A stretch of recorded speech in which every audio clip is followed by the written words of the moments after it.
This is NTD News Today, live from our global headquarters in New York City.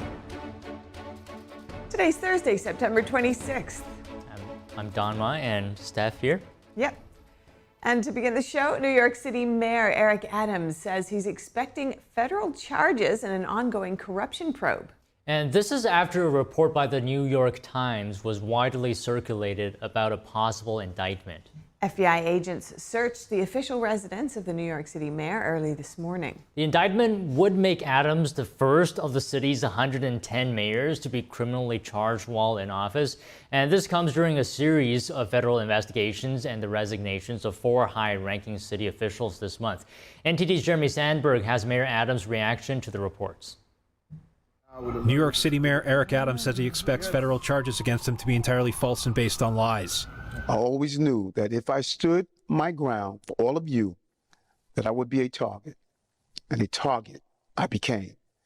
For months, leaks and rumors have been aimed at me in an attempt to undermine my credibility and paint me as guilty. Adams says he will fight any injustices with every ounce of his spirit and strength. I know I am innocent. I will request an immediate trials so the New Yorkers can hear the truth. The New York City mayor says he'll stay in office and fight any charges. He's defying calls from some Democratic politicians to resign. Adams says he was elected to lead the city and will. But I have been facing these lies for months since I began to speak out for all of you and their investigation started. Yet the city has continued to improve. This comes after multiple media reported an indictment could be unsealed today. Exact charges remain uncertain. Mayor Adams asked for New Yorkers' prayers and patience to see it through. Jeremy Sandberg, NTD News. A Senate committee has detailed multiple security lapses during the first assassination attempt on former President Trump, including issues with technology and communication. Now, NTD's Sam Wong has this story. After 2 near back-to-back assassination attempts on former President Trump, a U.S. Senate report reveals details of what lawmakers called a series of preventable security lapses in Butler, Pennsylvania. The failures include planning, communications, and allocation of resources. So there needs to be accountability for what happened because there were a series of failures and all of the failures could have been prevented and there needs to be accountability. All right, so if you go to that window... Investigators found there was no clear chain of command among security agencies and no plan to protect the building where the gunman was stationed. According to the report, the Secret Service learned of a suspicious person 27 minutes before the shooting. They noticed the suspect was on the rooftop 2 minutes before the shots rang out. Within that crunch time, a counter-sniper saw law enforcement running toward the gunman, but did not send out an alert to get the former president off the podium. The accumulation of gross incompetence that put the president in danger and could result in continuing insecurity. You don't fix human failures by giving the humans more money. You fix human failures by getting new humans to do the job. So the people who've been making these mistakes have to be replaced. Aside from communications, the investigation also found agencies were dealing with technical issues, including faulty radios and non-functioning drone equipment. The Secret Service said the Senate findings match its own internal review, and Trump plans to visit Butler, Pennsylvania again on October 5th. Sam Wong, NTD News. The House Judiciary Committee is probing the Department of Justice over its release of Ryan Ruth's Manifesto. He's the suspect in the recent Trump assassination attempt. Committee Chairman Jim Jordan warns the move could inspire copycat attacks. He sent a letter to Attorney General Merrick Garland yesterday. Jordan says the release violates DOJ policy aimed at preventing such disclosures.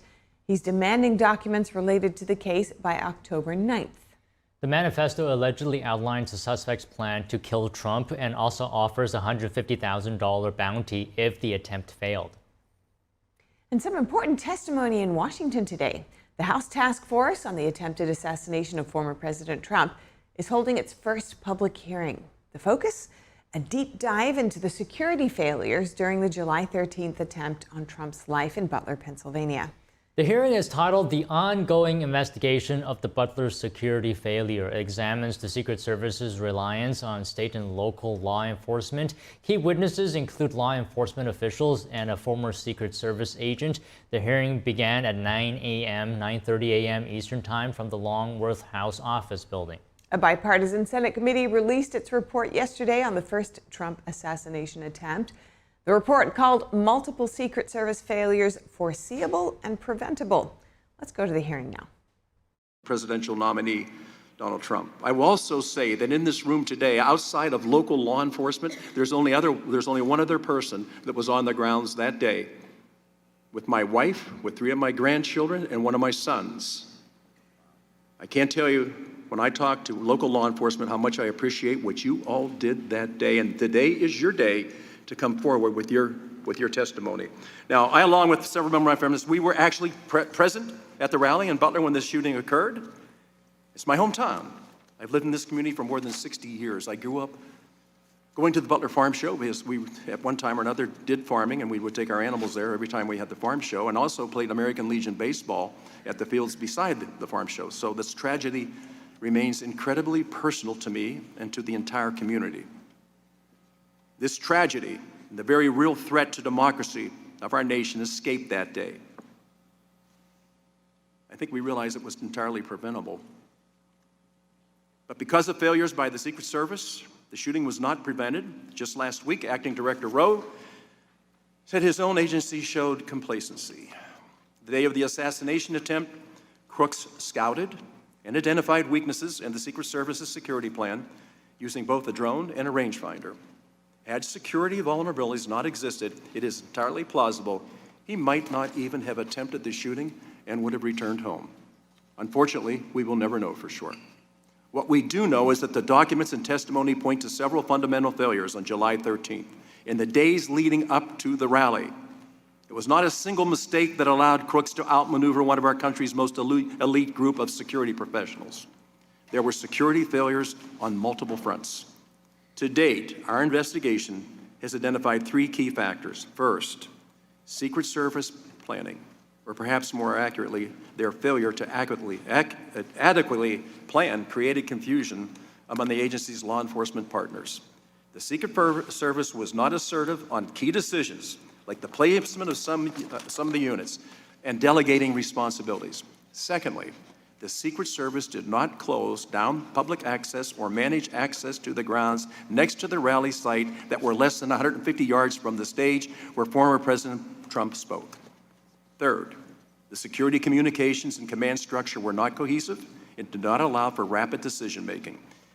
Information in a moment of crisis went through radio communications, text messages, and phone calls way too slowly. Second-hand reports were passed in a manner resembling the old children's game telephone. Altogether, these other failures led to a dysfunctional security situation that took the life of Mr. Comprador, injured 2 others, and nearly claimed former president's life. I will add to this what's not in my script. There was another life that day that was lost. The Crooks family lost their son. So whatever role he played that day, we must remember that at the end of the day, I believe this all could have been prevented. Now, in the hours leading up to the assassination attempt, crooks had a prolonged and unimpeded ability to scout the target and identify the most advantageous shooting positions. Even as Crooks was flagged multiple times for suspicious behavior, confusion surrounded law unsecured area as situational information about him was both delayed and limited. Former President Trump took the stage even as local law enforcement were escalating efforts to find a suspicious person. Evidence shows that in crucial moments after local police over radio reported that Crooks had a long gun on the roof, and in a period of less than 30 seconds before shots were fired, the Secret Service could not process the information fast enough to pull the former president from the stage. I am going to do something here, but I think, Lucas and Sarah, that we believe the same thing. All we had to know, if we knew there was a suspicious person out there, and this, I think once you listen to this today, you're going to find out, why in the world would you let former President Trump go out onto that platform if you weren't sure it was secure? That's the whole purpose of why the Secret Service was there. Thankfully, President Trump survived this near-death experience. Mr. Comprador did not. Exercising his patriotic right to participate in our democracy, he was not able to complete that day. And I want you to know something. The Comprador family, on Saturday morning, July 13th, were so excited to leave their home in Sarver as a family, Mr. Comprador, his wife Helene, and their 2 daughters, to go to Butler, Pennsylvania to watch our candidates speak. 4 people drove over that morning. 3 people went home that night. Mr. Comprador lost his life that day. That is totally unacceptable in America. Today's hearing brings forward 3 witnesses who were at the rally aiding the Secret Service effort on July 13th. These men are the first individuals who helped provide security at the July 13th rally to testify before Congress. They are here to give their accounts of what they saw and experienced both at the rally and in the planning process leading up to it, the key being the planning process leading up to it. I do expect they will share enlightening information about mistakes and regrets, but also about heroic and selfless actions taken by local law enforcement that day. It's important to remember that these men and their units were not in charge of July 13th, nor did they have a hand in designing the Secret Service security plan. Those responsibilities belonged to the Secret Service. These men answered a call to play a role protecting the public and our political process, even though providing security at a political rally is not their usual line of work. Our country already knows what happened at 6/11 on Sunday, July 13th in Butler. The law enforcement professionals with us today are here to tell us about specific actions and events that led to this outcome. Testifying today, we also have the medical examiner who performed the autopsy on Thomas Crooks. He is testifying to answer questions about how Crooks died and to hopefully put to rest some theories and doubts that often seem to follow high-profile violent events. Finally, our panel includes a distinguished retired Secret Service agent who played no role in the events of July 13th and is on this panel to provide insights into Secret Service protocols and practices. After this hearing, the task force will use what we have learned from today's testimonies, additional documents, and local law enforcement resources in the next phase of our investigation. In this next phase, we will be seeking answers about the Secret Service's questionable decisions regarding planning, resources, and the apparent lack of leadership that led to complacency and vulnerability on July 13th.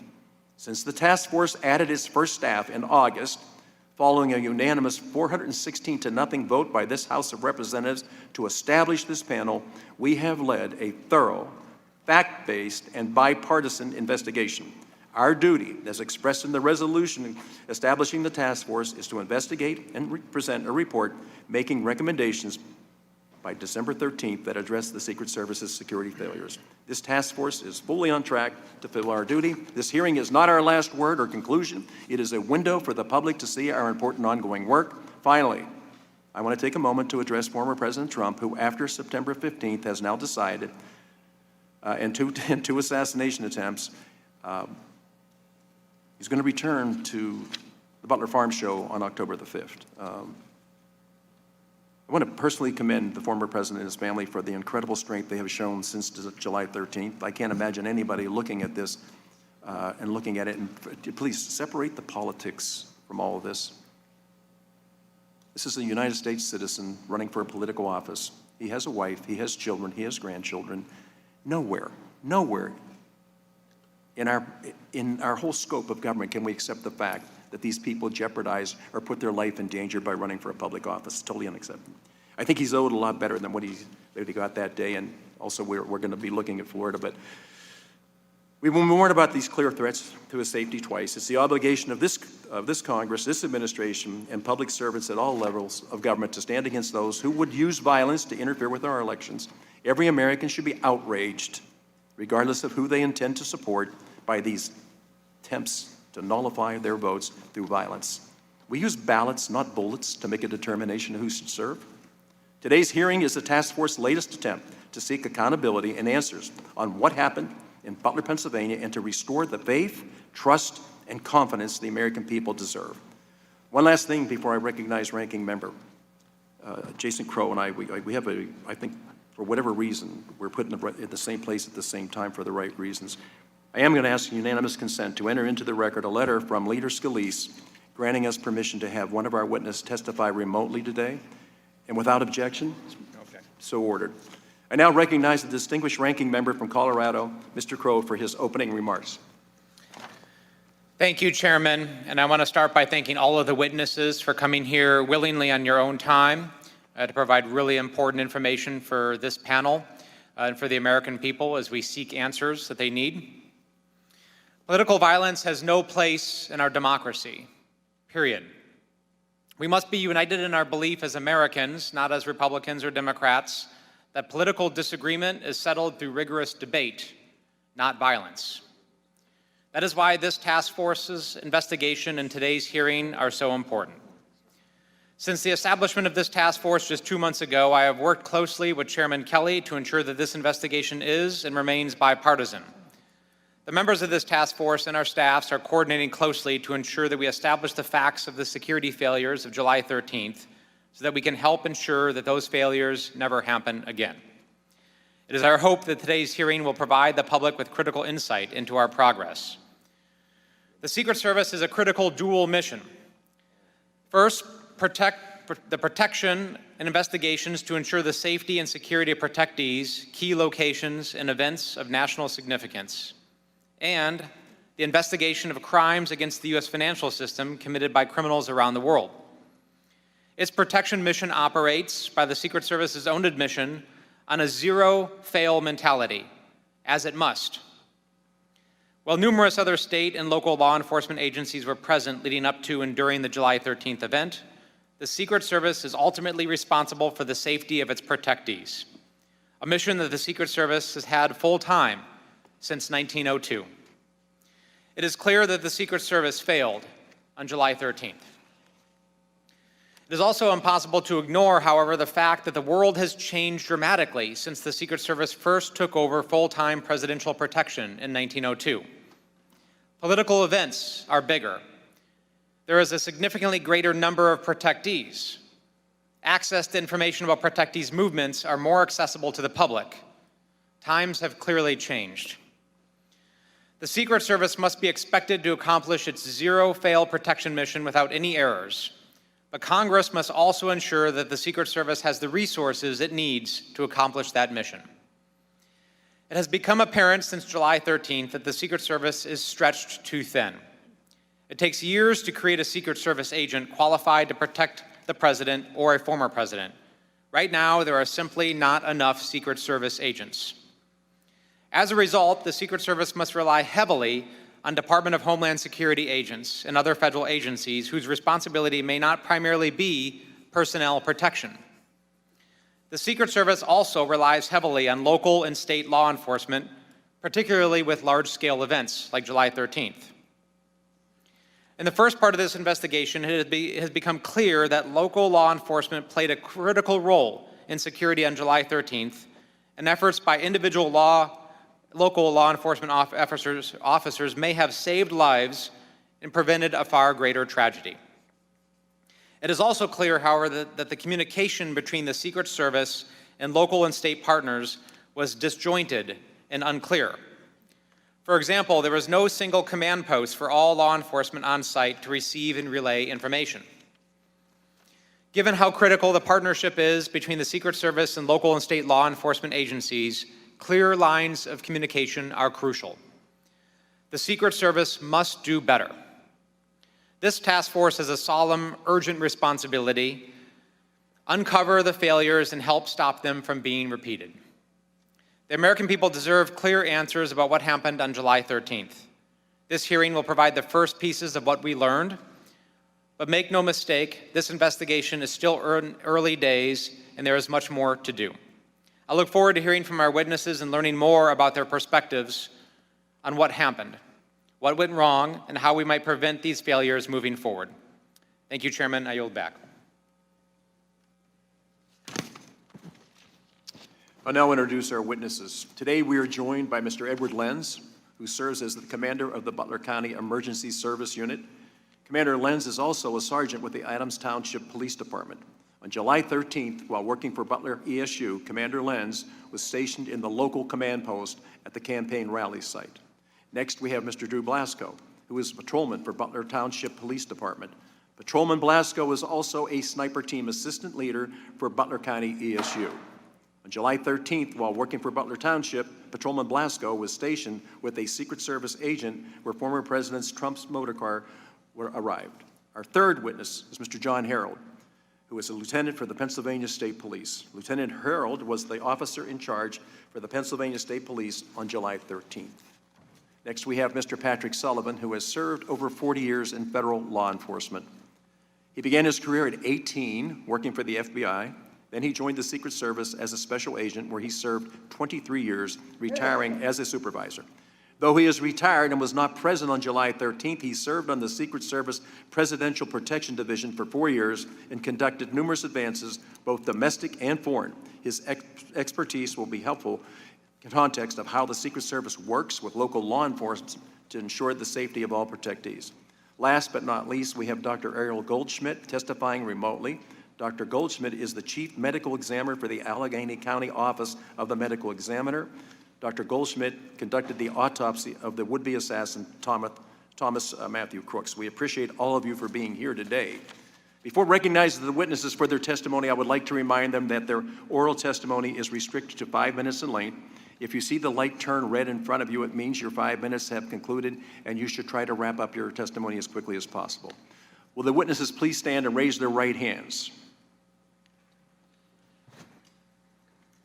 Do you solemnly swear or affirm that the testimony that you are about to give is the truth, the whole truth, and nothing but the truth, so help you God? Let the record show that all the witnesses answered in the affirmative. I now recognize Commander Lenz for his 5 minutes opening remarks. Commander, thank you for being here today.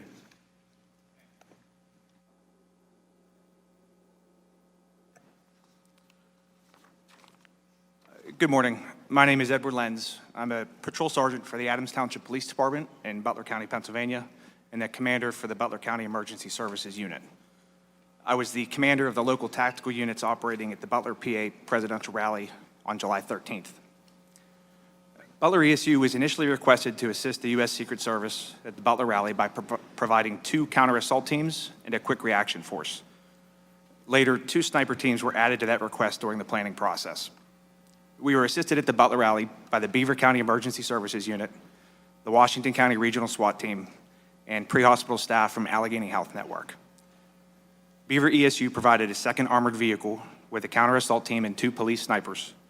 Washington Regional SWAT provided 4 tactical operators and 2 police snipers, and Allegheny Health Network provided an EMS physician and a paramedic to assist the tactical EMS providers already embedded with our teams. Across the 2 counter-assault teams, the quick reaction force, the 3 sniper teams, and support personnel, we provided a total manpower of 44 persons, exceeding the number requested by the Secret Service. At no point during the planning process was Butler County ESU asked to secure the AGR complex, nor the perimeter surrounding that area. At no point during the planning process was Butler ESU asked to deploy a sniper team to the roof of the AGR complex, and at no point in our operations plan did we ever say that we would deploy a sniper team to the roof of the AGR complex. From their positions inside the AGR building, the snipers were not able to see the roof where the shooter was located, and again, that was not within their area of responsibility. Butler County is our home. Some of those attending that rally were our neighbors, our friends, our families, our coworkers, and in fact, my wife was one of the paramedics embedded with our team at the rally, and she provided treatment to those that had been shot. Each and every team member took their job serious and their responsibilities serious. Illustrative of this, a member of the QRF had observed several suspicious persons in the area of the AGR building, one of whom ended up being the shooter. This information was relayed to uniformed patrol officers assigned to post along the perimeter and was discussed with the snipers posted inside the AGR building. A Beaver County sniper in the AGR building was able to take a photograph of the suspicious male while he sat near the AGR building, and again later saw him using a rangefinder pointing towards the stage.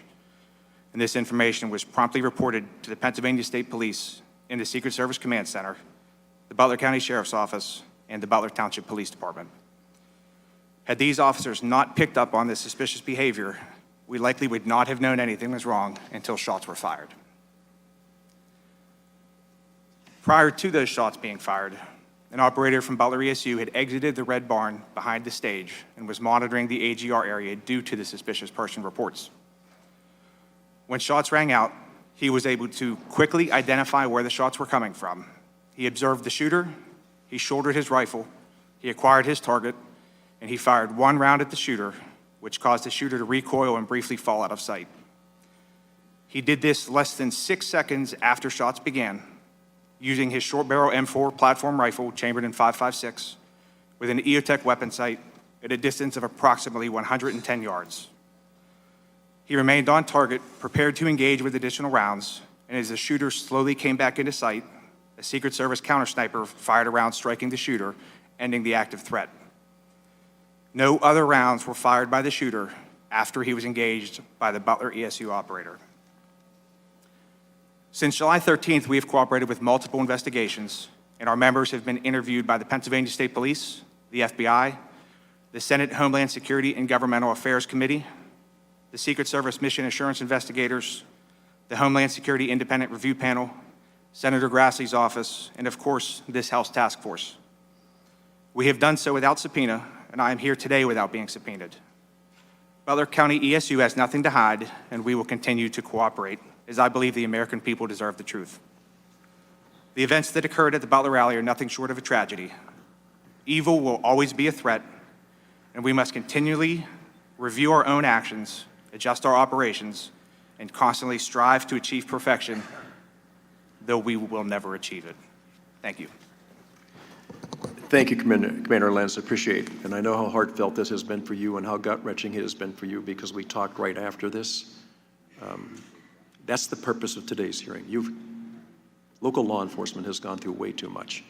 So we're going to get to the bottom of it. The work you did today was exceptional. Thank you. I'm now going to recognize Patrolman Blasco for his 5-minute opening remarks. Good morning, members of Congress and of the task force. My name is Drew Blasco. I'm a patrol officer with Butler Township Police Department and assistant team leader of the sniper unit with Butler County Emergency Service Unit, as well as a veteran of the U.S. Army. Please let me begin by stating that the place where the deadly events of July 13th unfolded is my home. I was born and raised in Butler Township, Pennsylvania, and I've regularly attended the annual farm show on those very grounds since I was a child. The Butler Township community is sacred to me and to the members of the police community with whom I serve. Many of our families and friends work in Butler Township, and our police force works very hard day in and day out to ensure their safety and to maintain the peace and safety of all who come into the township. The events that ultimately played out were horrific and tragic. A man lost his life, his family lost a husband and a father. People's lives were changed forever. I had the unique perspective of wearing two hats for this rally. As an ESU member and assistant team leader of the sniper unit, I took part in some of the planning meetings, which included interaction with the Secret Service. On the day of the event, I worked as a Butler Township officer, assisting with traffic control to ensure that the roads and intersections were clear for the arrival and departure of the motorcade. I would like you all to know that I, my fellow township officers, and ESU team members are committed to doing all that we can to help prevent similar tragedies from taking place in the future. We have voluntarily participated in numerous interviews with state and federal investigators, including those of this task force. We have done so to be transparent and to do what we can to help make political rallies and public events safer, and most importantly, to prevent the lives from being shattered whenever evil men are determined to pursue evil deeds. Thank you.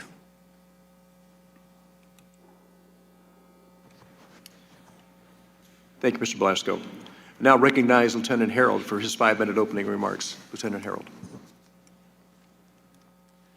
Chairman Kelly, Ranking Member Crow, and members of the House Task Force. I am Lieutenant John D. Harold of the Pennsylvania State Police, and I proudly entered the State Police Academy in 2005. And I have been a supervisor since 2013. I was the officer in charge of our personnel at the Butler Farm Show site on July 13th rally for former President Donald J. Trump. The officer in charge has overall supervisory responsibility for the PSP assets assigned to the detail, and I perform those duties, including visiting each PSP post to ensure the assignments were clear and they had adequate resources.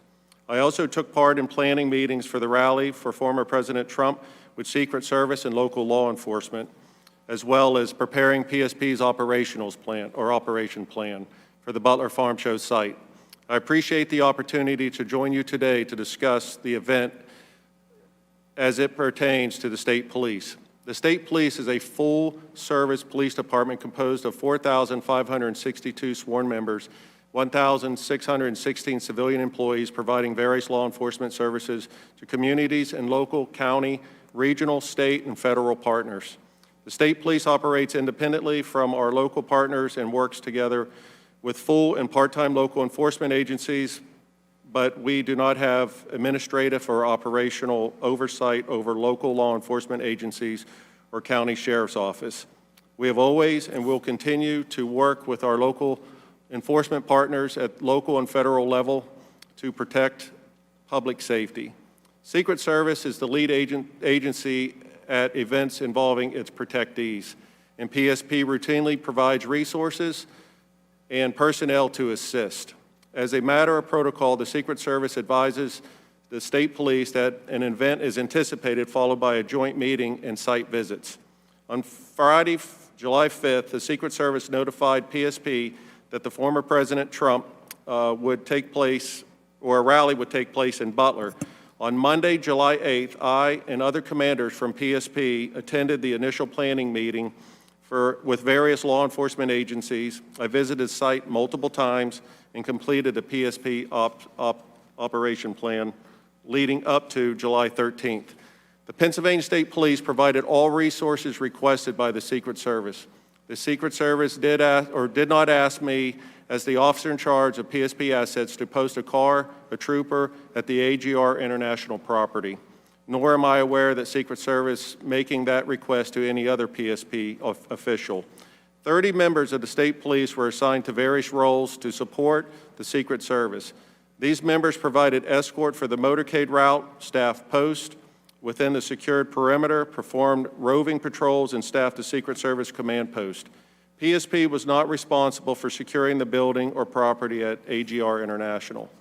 The Secret Service established and managed the primary command post for communication in the office of the Butler Farm Show. A PSP sergeant under my supervision was stationed in the Secret Service command post to relay information or any communication made by PSP personnel to our local and federal partners. I thank you for this opportunity to provide information about the actions of the state police in planning, staffing, responding to the tragic events at the July 13th rally, and I look forward to answering any questions you may have. Thank you, Lieutenant Harold. I now recognize Mr. Sullivan for his 5-minute opening remarks. Mr. Sullivan. Chairman Kelly, Ranking Member Crow, and distinguished members of the task force, I am Patrick Sullivan, retired Secret Service agent with 23 years of service. I am honored to appear before you today. I'm a life member of the International Association of Chiefs of Police and the Fraternal Order of Police. I'm also a board member of the United States Secret Service Association. I'm speaking for myself this morning as a subject matter expert. The information that has come to light so far regarding the security failures in Butler is shocking and infuriating. However, I am very, very proud of the bravery of the agents who put themselves in harm's way to save former President Trump and the skill of the counter sniper that neutralized the incoming gunfire with one shot. I served as a Secret Service agent in many investigative, protective, and supervisory assignments. Make no mistake, the Secret Service cannot function without the assistance of its state and local law enforcement partners. I truly believe the men and women of the Secret Service have the most difficult and unforgiving job in law enforcement. It is a zero-fail mission. I have the utmost respect for those agents, uniformed division officers, and staff who are currently facing the challenges. For a presidential visit, the Secret Service must provide 360-degree coverage to include the sky above and the ground below. The Secret Service establishes an inner, middle, and outer perimeter. I will now discuss a typical Secret Service advance for a presidential visit in the United States. Prior to July 13th, what follows was only provided for the president. It's my understanding that these advance procedures are now being used to protect President Biden, Vice President Harris, as well as former President Trump. The president's staff informs the Secret Service about the date and location and itinerary for a trip. The protective detail then notifies headquarters and the Secret Service field office where the visit will occur. The field office then notifies the relevant state and local law enforcement agencies and schedules a police meeting. It is at the police meeting that the state and local law enforcement agencies meet the Secret Service advance team and learn about the trip. Counterparts for the Secret Service advance team and local police are identified. The Secret Service advance team usually consists of the following: a lead advance, site advance, airport, motorcade, protective intelligence, counter-assault team, counter-sniper team, magnetometer, counter-surveillance unit, and technical advanced components to include unmanned aerial surveillance. After the counterparts are identified, the police and Secret Service work together on their assignments to develop a security plan for their site. They will jointly determine the assets needed to secure the site. The Secret Service personnel doing the CAT and counter sniper advance will also work closely with the local police SWAT personnel to craft a tactical response plan. The Protective Intelligence, or PI advance, works with the local police and other federal agencies to investigate any threats or threat-related information. The site agent, in consultation with the lead advance agent, reviews the site security plan and presents it to the field office supervisor and protective detail supervisor for concurrence. The lead advance agent is responsible for ensuring all protection activities are coordinated and in sync. This includes ensuring all components communicate and respond appropriately during an emergency. Usually there will be one overall command post for the visit, with each site having a security room, a scaled-down version of a CP. The Secret Service lead and site agents do not have direct command or control of the state and local police officers. Off-the-record sites are handled differently than most on-the-record movements. The Secret Service does not know the President intends to visit a location until shortly before. The Secret Service will have a site agent conduct a brief advance to ensure that there are no apparent security concerns. Additional security measures are put in place after the President arrives. In closing, I would like to suggest Congress consider expanding the statutory authority of the Secret Service to ensure the agency can make the most informed decisions possible. The United States is facing a hyper-dynamic threat environment, and the Secret Service must be certain it is receiving all relevant threat information. The failure of most Secret Service personnel in Butler to be informed about the specific threat facing former President Trump stands out. Currently, there is no statutory requirement mandating federal, state, and local agencies must report to the Secret Service information concerning threats against the President or other protectees. There are agreements in place and memorandum of understanding to allow the transfer of such information, but no legal mandate to do so.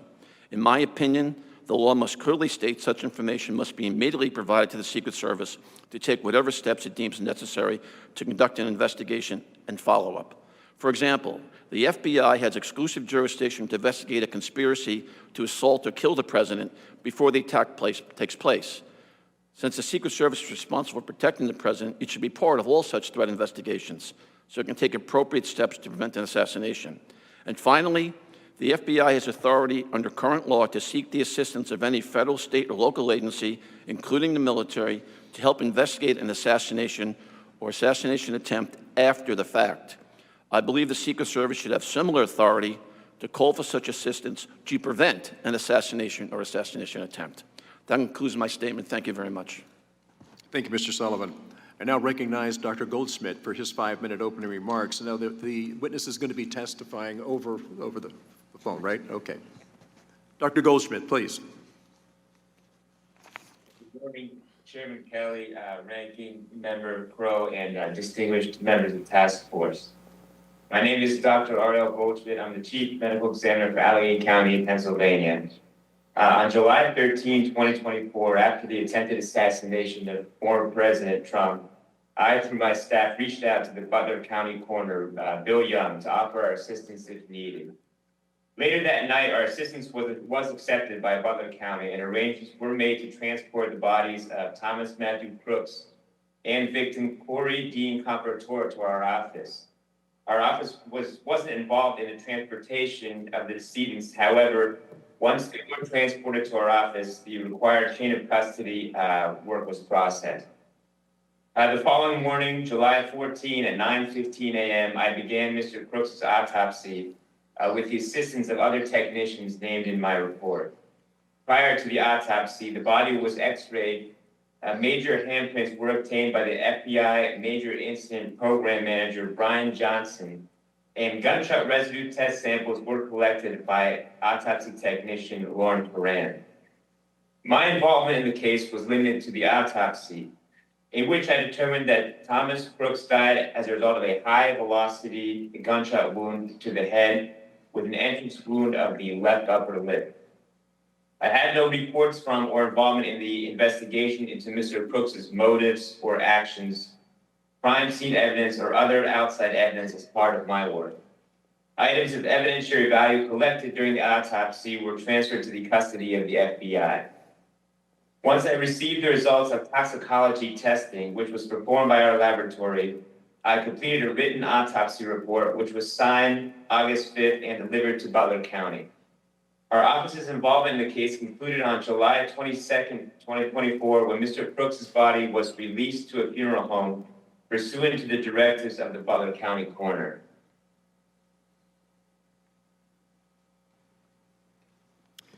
Thank you, Doctor. Now we're going to move to member questions under the 5-minute rule, and I'm going to recognize myself for 5 minutes of questions. First, we're going to show a video to get things started. The footage you are about to see is from this dash cam of a Pennsylvania State Police patrol car on July 13th. This footage has never been released to the public, and it has been edited to show relevant parts. The video, as you will see from the timestamp in the upper right-hand corner, begins at 18:08 or 8 minutes after 6 p.m. In the first 12 seconds of the video, you will see a figure circled in red crossing the roofs of multiple AGR buildings. This man is Thomas Crooks. You will then see the patrol car begin moving toward the AGR buildings, and we lose sight of Crooks, but about 19 seconds into the video, he reappears. Again, we have circled him in red before we lose sight of him at about 20 seconds later. Now, we cut the video for length so it picks up at about a minute and a half later at 6:10 p.m. and 38 seconds. Here you will see law enforcement around the AGR building. At this point, all law enforcement entities staffing the rally are aware that there is an individual on the roof of AGR, but they do not know he is armed. Behind the trees, you will see one officer attempting to lift another officer up onto the roof, and you will see that officer pull himself up and look to the left. According to that officer's interview with the task force, he sees Crooks with the long gun, and Crooks turns and points the weapon in his direction. The officer then falls to the ground, injuring his ankle, and radios that the man on the roof is armed at 11 minutes after 6. That portion of the video ends here. We know that the first shot from Crooks is fired just 32 seconds later. We will play the video now.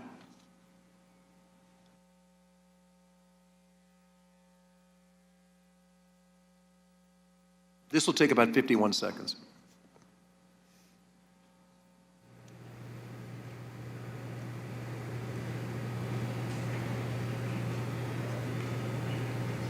There's no one in.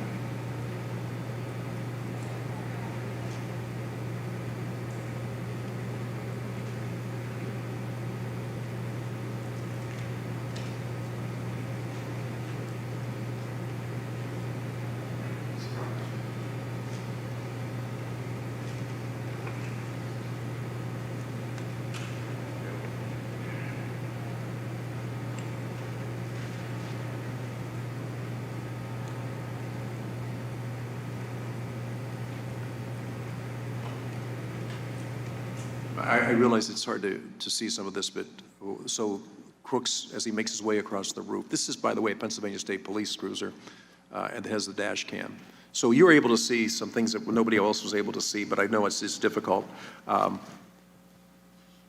Lieutenant Harold, I'm going to direct the first line of questioning to you, since this is state police footage. Footage and evidence show that Crooks was on the roof of the AGR building for over 3 minutes before shots were fired. Lieutenant Harold, please describe those few minutes leading up to the shots fired from your vantage point. My position when the shots were fired, I was behind the stage. I can't answer to any questions regarding Mr. Crooks on the roof because I did not have that information. I was behind the stage. It was very loud, and if it was transmitted over our portables, I did not hear that. But I had returned to my car briefly once the former president had taken the stage to retrieve a cell phone that had FirstNet, and then I was returning back to the stage when the first shot rang out. Officer Blasco, same question.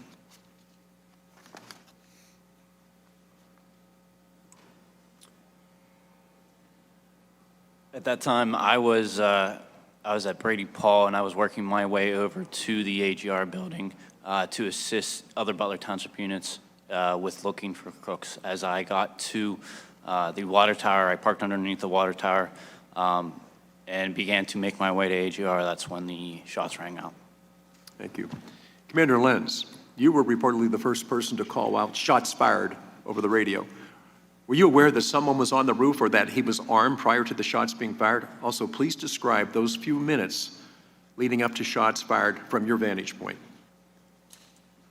For the first two questions, yes, I was aware through radio traffic that there was somebody on the roof and also that he was armed.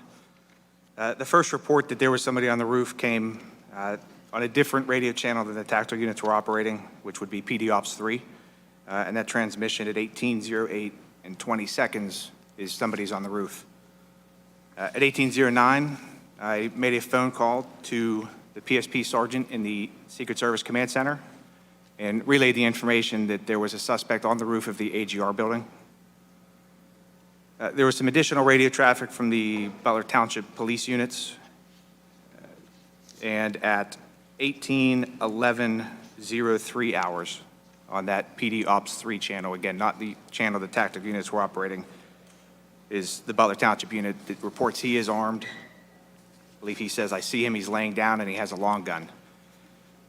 So my actions for that, at that point, the gentleman on the roof clearly is a threat, and I radioed to our quick reaction force to deploy them to the AGR complex to begin to address that threat. Prior to me finishing that radio transmission, you can hear the shots being fired through my open microphone. Okay. You know, I have a problem going back to the actual sighting of Mr. Crooks more than once and way before 11 minutes after 6. I think that one of the things is the panel has heard from different people at different times is of the thousands of people that were on the grounds that day, there is repeatedly one person that keeps standing out in the back and forth, all the different communication. And it is, in fact, Thomas Crooks that they're talking about. So we knew there was somebody that was very suspicious. We also knew there was somebody that we weren't able to actually come in contact with, and we kept losing contact with him. We saw him with a rangefinder. We saw him doing things that were not probably in line with what people go to a rally for. And I think that I'm constantly going to be wondering at what point does somebody say, we're not sure the area is secure and safe? There's enough understanding before that. The way you all responded, I think, was incredible. I want to thank you for that, but I still can't understand of all the different people that were on the grounds that day, thousands of people, there's only one consistent person that they identify, and it is ultimately the shooter. So I don't believe the grounds were safe and secure that day. I'm just trying to understand is what it was or what it would have taken for somebody to say, keep Mr. Trump inside until we clear this up. Well, Commander Lenz, because you and I have had not just minutes but hours together, and a couple of days we'll be going a deep dive to what happened. Do you feel that the Secret Service adequately prepared you and your men for July 13th? I believe I can answer the tasks that they had given us, which would be to provide 2 counter-assault teams, 2 sniper teams, and a quick reaction force. We were certainly prepared for the missions that they had given us. There were additional things, obviously, that probably needed covered, but they had never asked us to do that. They never tasked us with that. So given what they specifically asked us to do, we were certainly prepared to do that. Okay, so you did what they asked you to do. But looking back at it now, the question is, did they clearly identify what it is that they expected of you or what you could have been responsible for? Mr. Blasco, same question. So I took my direction from Commander Lenz, and of the things that we were asked to do from my direction from Commander Lenz for the pre-planning stages for the sniper teams, I would feel that I did what was requested of me from Commander Lenz. Okay, so hindsight's always 20/20. Looking back on that, do you think you were adequately prepared for what it is that ultimately happened? There's always things that you think that you can do better, but with the information that we had, I believe that we did the very best that we can, or we could. Lieutenant Harold, you feel the Secret Service adequately prepared you and your men for the event? The Secret Service, after meeting with them at the site and going through what they requested PSP to do, was primarily the security of the farm show inside the fence line. So adequate troopers, I had 30 troopers inside that fence line once the motorcade arrived. And I feel that with them being the lead and we were in a request assist function, we provided what they asked for and we secured the inner perimeter of the farm show grounds. Yeah, I think with local law enforcement, I think you did everything that you were tasked to do that day.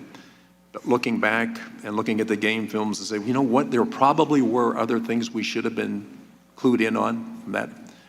Just ask all of you, when did you first meet with Secret Service and understand what your role was going to be that day? Looking at July 13th and working backwards from that Friday, Thursday, Wednesday, Tuesday, when did we get together to find out what we should do that day?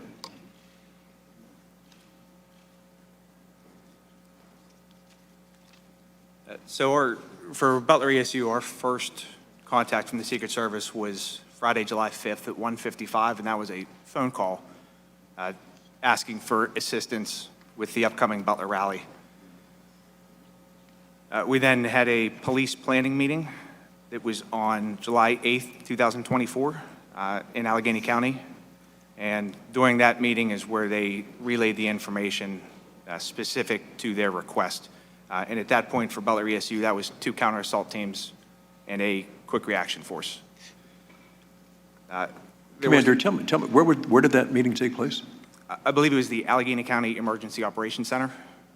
I could not be there that day. I was actually teaching an active shooter class in Erie, and one of our deputy commanders went to that meeting. Okay. Mr. Blasco. Yeah, I will. So again, we took, from that meeting, we took direction from Commander Lenz and the deputy commanders and team leaders, and we started to formulate a plan of what to do. But the first interaction that I personally had with the Secret Service would have been the July 11th walkthrough at the farm show grounds. So actually on the site? Yes, sir. Okay, that was my question. I know that you were in Allegheny County when they're getting ready for this, but who actually walked the site, saw what it was that needed to be done, and had determined a lot of things, including where the perimeter should be? I would think that would be I would supposedly that there would be a lot of coordination between the local law enforcement, the Secret Service, and Homeland Security, who visited that day, to prepare for that event. I want to thank you all for being here today in your testimony. I'm now going to have Mr. Crow has his turn. Thank you, Chairman. Mr. Sullivan, I wanted to start with you for a moment. I served in the Army before coming to Congress, and one of the principles of operations, as Mr. Blasco, I'm sure, is familiar, is you have to have unity of command and you have to have effective communications. Without unity of command and effective communications, a unit cannot operate. So one of the things I'm struggling with is this idea that there wasn't a single unified command station on site. The Secret Service did not establish that. Is that atypical in your experience? Would there normally be one command and control station to unify command and communications? Yes, that's very atypical. I am very surprised. Normally there will be an overall command post for the entire visit. Then each site will have what's called the security room, where radio traffic pertinent to that individual site is controlled. And the command post, the overall command post, should be the state, local police, Secret Service, and other federal partners that may be assisting. So this is very unusual, that the way it turned out here at this site. Do you have any sense in this instance as to why that might occur? Are there instances where when you're conducting an event, you would do multiple command posts, or can you not see why that would be the case? Well, it's a misnomer, Congressman. The multiple command posts, the Secret Service always has security rooms at individual sites, and they may be termed a command post, but it's really a mini command post. There should be just one overall command post. Then each site has their own kind of communication center where information relative to that site will be transmitted. For example, the airport agents or security there really are not concerned what's happening at the other sites because they're only concerned about the airport. So there'd be a security room just for the airport site. It's probably safe to say that, time and speed is really important, right? Because the idea behind that, and I don't mean to put words in your mouth, but the idea behind that is if there's something identified as being wrong, a suspicious person, that has to be very quickly communicated, right? Yeah, this is how it should happen. The protective detail is on one specific frequency, Secret Service frequency, and only the protective details on that frequency. The post standers are on a second frequency, and the tactical teams are on a third frequency, but the other tactical teams monitor all three frequencies at the same time. So if something happens, it's at the security room's responsibility to immediately get on the radio on the details frequency and say, there's an issue, remove the protectee from the stage or cover and evacuate. That's what's supposed to happen. And that's what's drilled into every Secret Service agent. There has to be, because the detail agents, don't forget, they can't listen to all the other traffic. They have to be rock solid on protecting the president or the presidential candidate. So their frequency is just for their individual movements. So in this instance, based upon what you know and what you heard from Commander Lentz and Mr. Blasco, a suspicious person was identified with a rangefinder. Pictures were taken of this person moving around a building, so much so that it drew the attention of one of the sniper teams who took pictures of it. If that information had been effectively communicated to the FBI, or if the FBI, I guess to rephrase that, had set up a communication system and a command post to receive that information, would that have been a situation where you would say the protectee shouldn't go on stage until we resolve this? Congressman Crow, you mean the Secret Service, not FBI? Yeah, I'm sorry, yeah, Secret Service, right. Yes, sir. What should have happened, in my opinion, is when the suspicious person was identified, the detail leader and the shift agent should have been told there's an issue, we're working a suspicious person. And then at that point, it was probably would be inappropriate to remove the president from the stage, but the detail leader should know there's an issue, I may have to react quicker. So at a minimum, when there's a suspicious person, the detail leader and the shift agent should be told there's an issue. And in your experience, have there been situations when you've been on service as a Secret Service agent where that has come up, where you've had to, pause an event or respond to something until it's been addressed? Yes, that has happened during my career. I've never had a dramatic situation where we had to remove the president from the stage, but we've had situations where the shift agents are told, we got a situation, there's a suspicious person in the front row. And then you have to mitigate that. Usually the protective intelligence team will then come, take that person and conduct an interview, remove that person from the rope line, as an example, and you don't have to take the president off stage or interrupt the president's movements. I want to turn briefly to the effective deployment of snipers. So Acting Director Rowe explained to this task force that it is best practice for the Secret Service to position counter snipers from the vantage point of the protectee looking out. And in fact, in this situation, that is where the Secret Service sniper teams were. They were sitting above the platform looking out. The employment of the local law enforcement, the Butler County ESU sniper teams, was outside looking in. So not looking at rooftops, not looking at lines of sight or lines of fire, but their mission, as they were told, was to look at the crowd, and a crowd of several thousand people, and to try to identify issues within the crowd. Is that atypical? I don't know, Mr. Crow, if that's atypical. I'm very familiar with the counter-sniper, our counter-sniper operation, Secret Service, and that they do set up their position for a line of sight to the stage, show a potential assassin, what type of shot can a potential assassin make against the president, and counteract that. Generally speaking, the observation of the crowd is the responsibility of the post standers or police officers that are posted in the crowd. Because the theory being, everyone in that crowd has already been screened. So it would be very difficult for someone to get a weapon inside the secure area already. So the idea that there would be, a gunman, not to say that it's not impossible, but there would be a gunman in the crowd, that a sniper at a distance would be able to identify and take an effective shot, seems very unlikely. It seems highly unlikely, in my opinion. Again, the threat at that point, from the counter-sniper perspective, is outside the perimeter, in the area that is outside where the magnetometers are set up. And that's the reason why you have the counter snipers. Because the theory being inside that perimeter, the people have already been screened, and to a high degree of certainty, there is probably no weapons inside the secure area.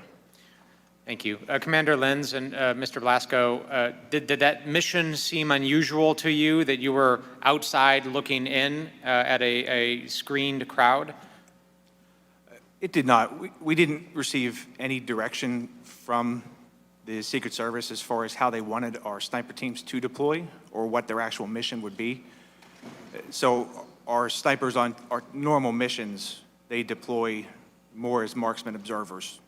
So what was your mission as you understood it that day? As we understood it, it was to deploy sniper teams to overwatch the stage, the crowd, the venue area where most of the people would be gathering. Okay. Mr. Goldschmidt, are you still with us? Yes. Yes. Great. Just one brief question for you. Was the autopsy that you performed, was that, in this case, was that a standard autopsy in your view? And what I mean by that, was there anything that stood out to you as unusual or different? Was there anything in the toxicology that stood out to you as unusual or different, or did it all appear to be a standard autopsy? It was a standard autopsy. The only thing that we different was we did a little bit of extra toxicology testing with a heavy metal screening with a slightly elevated lead level. But other than that, the fact that there were FBI members and Pennsylvania State Police members present, it was a standard autopsy. And pictures were taken during this. It was documented. So, you know, any markings in the body, tattoos in the body, that would all be evident from your report? Correct. And so slightly escalated lead levels, but nothing else that stood out? That's correct. Okay, thank you. Mr. Chairman, I yield back. Thank you. And now I'm going to recognize Representative Joyce from Ohio for 5 minutes. Mr. Joyce. Thank you very much, Chairman Kelly. Lieutenant Harold, a lot of discussion, I think, will take place today about the advanced planning that took place. And my understanding is that from your testimony here was that you were involved in most of those day-to-day meetings leading up to this event and at the event with the Secret Service. Is that correct? Sir, yes, sir. And so could you go through that, like, on what was the first day you met with them, and then what did you discuss? And did the Secret Service, to your understanding, when they come in and take over a site, they're in charge of the site, and then they're helping, you are assisting them, and they're telling you, you tell them where people are going to be, the local folks who are they're going to be, and they're basically in charge and know all those things ahead of time, where everyone's supposed to be, correct? That's correct. Did you have the opportunity then to understand that when the Secret Service came in, that they were telling the local folks, this counter sniper group, and I believe Mr. Blasco, that it was at the end of the day, it was the Beaver County sniper team that was in the HR building? It was both Beaver and Butler, sir. Okay. Did Secret Service ever talk to the Beaver County sniper unit? Not to my knowledge. And they were there that day in charge of this operation. Secret Service never talked to them? Correct. Thank you. So going back to you, Lieutenant Harold, the day of or day before the event, do you have a walkthrough with the Secret Service? I had 2 walkthroughs at the site. There was a walkthrough on Tuesday. It was just a brief to get familiar with the property. We went back to the barracks. We pulled up an image of the farm show on a smart screen TV. We drew the fence line, spoke a little bit. The main meeting at I was with 2 other PSP commanders. We walked wise around and looking at my ops plan wherever there's a dot. And then basically when we got near the end and I was informed by my area we could pull from surrounding troops, But after the request and the assignments that was given to us from Secret Service, I had plenty. I covered all the posts, and I had additional roving troopers inside the venue. So that was primarily the main meeting that we had with Secret Service was on Thursday, and then I completed the ops plan and had it forwarded out by 1,500 hours on Friday. So that was 2 days before the event. No walkthrough the day of, no walkthrough the day before. There was no walkthrough. I spent a little bit of time there Friday evening. There was an incident with between Secret Service and the campaign. I was on my way home. I live across the street from the farm show, so I stopped there to see what the issue was. I ended up staying there until about 8:30 p.m. that night. So I did have some other interactions with Secret Service there on Friday, and then even some early communication with the campaign and Secret Service the morning of and during the event on July 13th. What was the issue? The issue was there was a campaign. We didn't know who it was at first. There was a vehicle that was parked, and one of the Secret Service agents had approached this person, and I think the individual was rude to the Secret Service agent and then got out of the car and walked away. So I had a trooper there go up to the PA system, page the registered owner of the vehicle, and I gave them so many minutes to return to their vehicle or I was going to tow it. Okay. So. Mr. Sullivan, were you ever personally on a presidential protection detail? Yes, sir, for 4 years.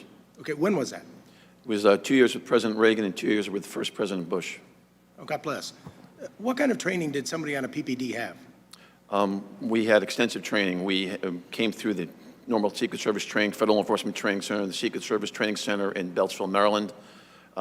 Then, before you got to the presidential detail, you had to do a series of field office assignments, investigations, and protection assignments, assisting on advances. And then when you got to the Presidential Protection Division, you had to have a minimum of 6 or 7 years experience, which is what I had when I got there.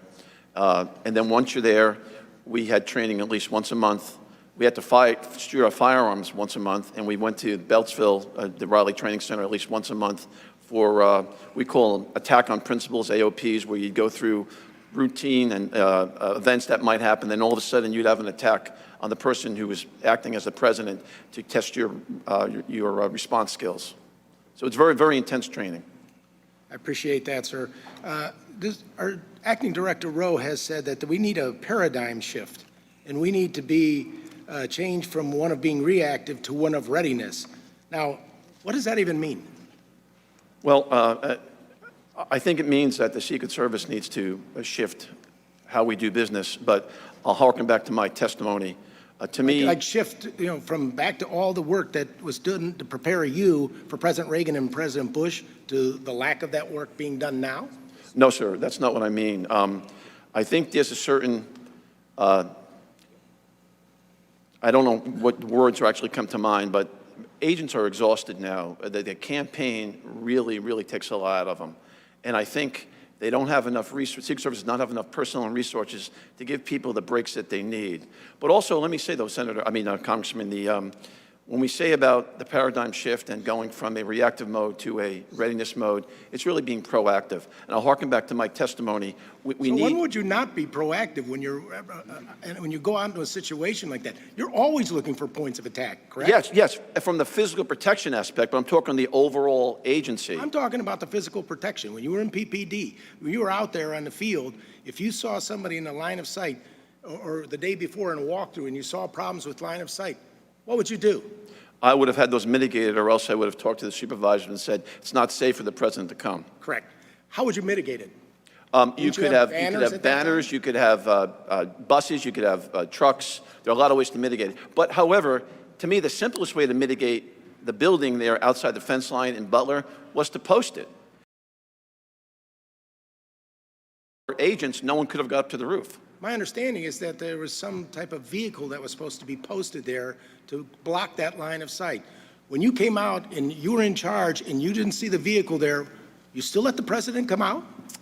Well, I didn't do the advance, and I don't want to second guess the people but there. I'm asking you, since you're here on their behalf, I'm asking you, Mr. you Joyce. would have let the person come out? Mr. Joyce, I would have taken the steps necessary if I thought there was still a gap in the security posture. I would have taken the steps necessary, or I would have told the supervisors it's not safe to bring the president here. That's what I would have done. Mr. Joyce, Thank you very much. I know I exceeded my time. I wish we had a lot more time to do this. I mean it because I think you're onto something that we really need to know. I'm Mr. not a Correa, you chairman, are so I now don't get recognized extra for time. 5 minutes. Thank you.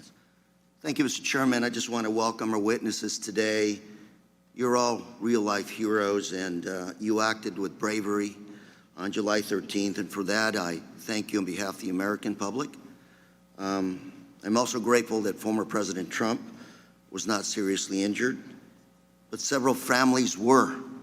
Their lives have been changed, and for them, I have nothing but my deepest sympathies.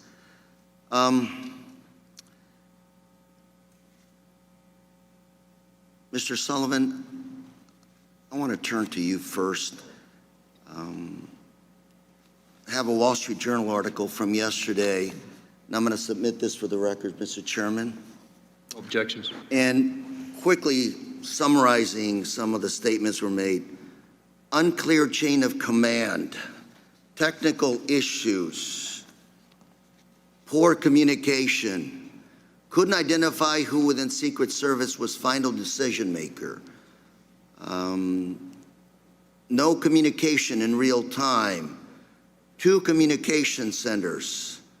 Secret Service said they had technical issues with the radios, a problem that was characterized as being common with the agency. This is a summary of the Senate findings.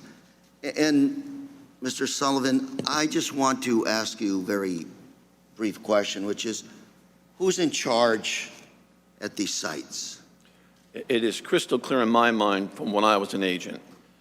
The site agent, the site advance agent, crafts his or her plan, presents it to the lead advance agent. Ultimately, the lead advance agent is personally responsible for signing off on the entire advance package, all the sites, airport motorcades. So I'm going to ask you, you have at least three different elements here, 3 different groups that we're talking about here. We're talking about the Secret Service, local police, and the campaign. Yes. So the Secret Service is in charge. Secret Service is in charge Of all the above. Of security. No, not all the above. Not the campaign, Mr. Carrera. It's only charge of the security portion. And I say that to you because some of the testimony here today, first of all, we don't have communication was totally lacking here. You mentioned there was one command center is generally the situation. Here you had 2 command centers that didn't talk to each other. You had someone in the roof spotted, 1609, call was made, suspect on roof with possible weapon. 1811, local police officer spots crooks, jumps off the roof, injures himself. 32 seconds later, you have a shot, goes off. Real time. You've been with the Secret Service, sir. You with President Reagan, I believe you said? And President Bush, yes, sir. Thank you for that good work. What went wrong? Who's in charge? And I'm not trying to say focus on you, but rather we have former President Trump going back to Butler here in the next few days. I'm not looking for people that are guilty here. I'm looking for solutions. What went wrong? How can we fix that moving forward? Well, what went wrong here is there was a breakdown, and I'll explain one more time, Mr. Carrera. The site agent reports to the lead agent. The lead agent is responsible. He or she is responsible for the entire advance package, and then that's presented to the field office supervisor and the detail supervisor. Are we being lax here? Because Secret Service is an elite group of Americans, done an excellent job of protecting our presidents. And here today, you described to me, who's in charge, at least for the locals and Secret Service and not the campaign. But is there somebody there who has the authority to say, this doesn't look good, pull the candidate off the stage, this situation is beyond my control, or it doesn't look good, cancel this thing, move to a safer ground? Is there somebody there that has the authority to tell all 3 elements, this is not good, let's move on. Yes, the side agent and the lead agent, before the protectee gets there, could call ahead and say, it's not safe, do not let the protectee arrive. Absolutely. Once the protectee's there, if there's an issue, any agent, you don't have to be the detail leader, any agent can go up. I'm running out of time, so very quickly, my last question would be, did that person in charge also review all of the communication and say, this is not working? Yes, that was the lead Pull the agent's plug. responsibility. The lead agent. And so there was a failure there by the lead agent. Well, I don't want to specifically say the lead agent, but in my opinion, it was probably the lead agent's responsibility to ensure the overall communication for the entire visit was appropriate.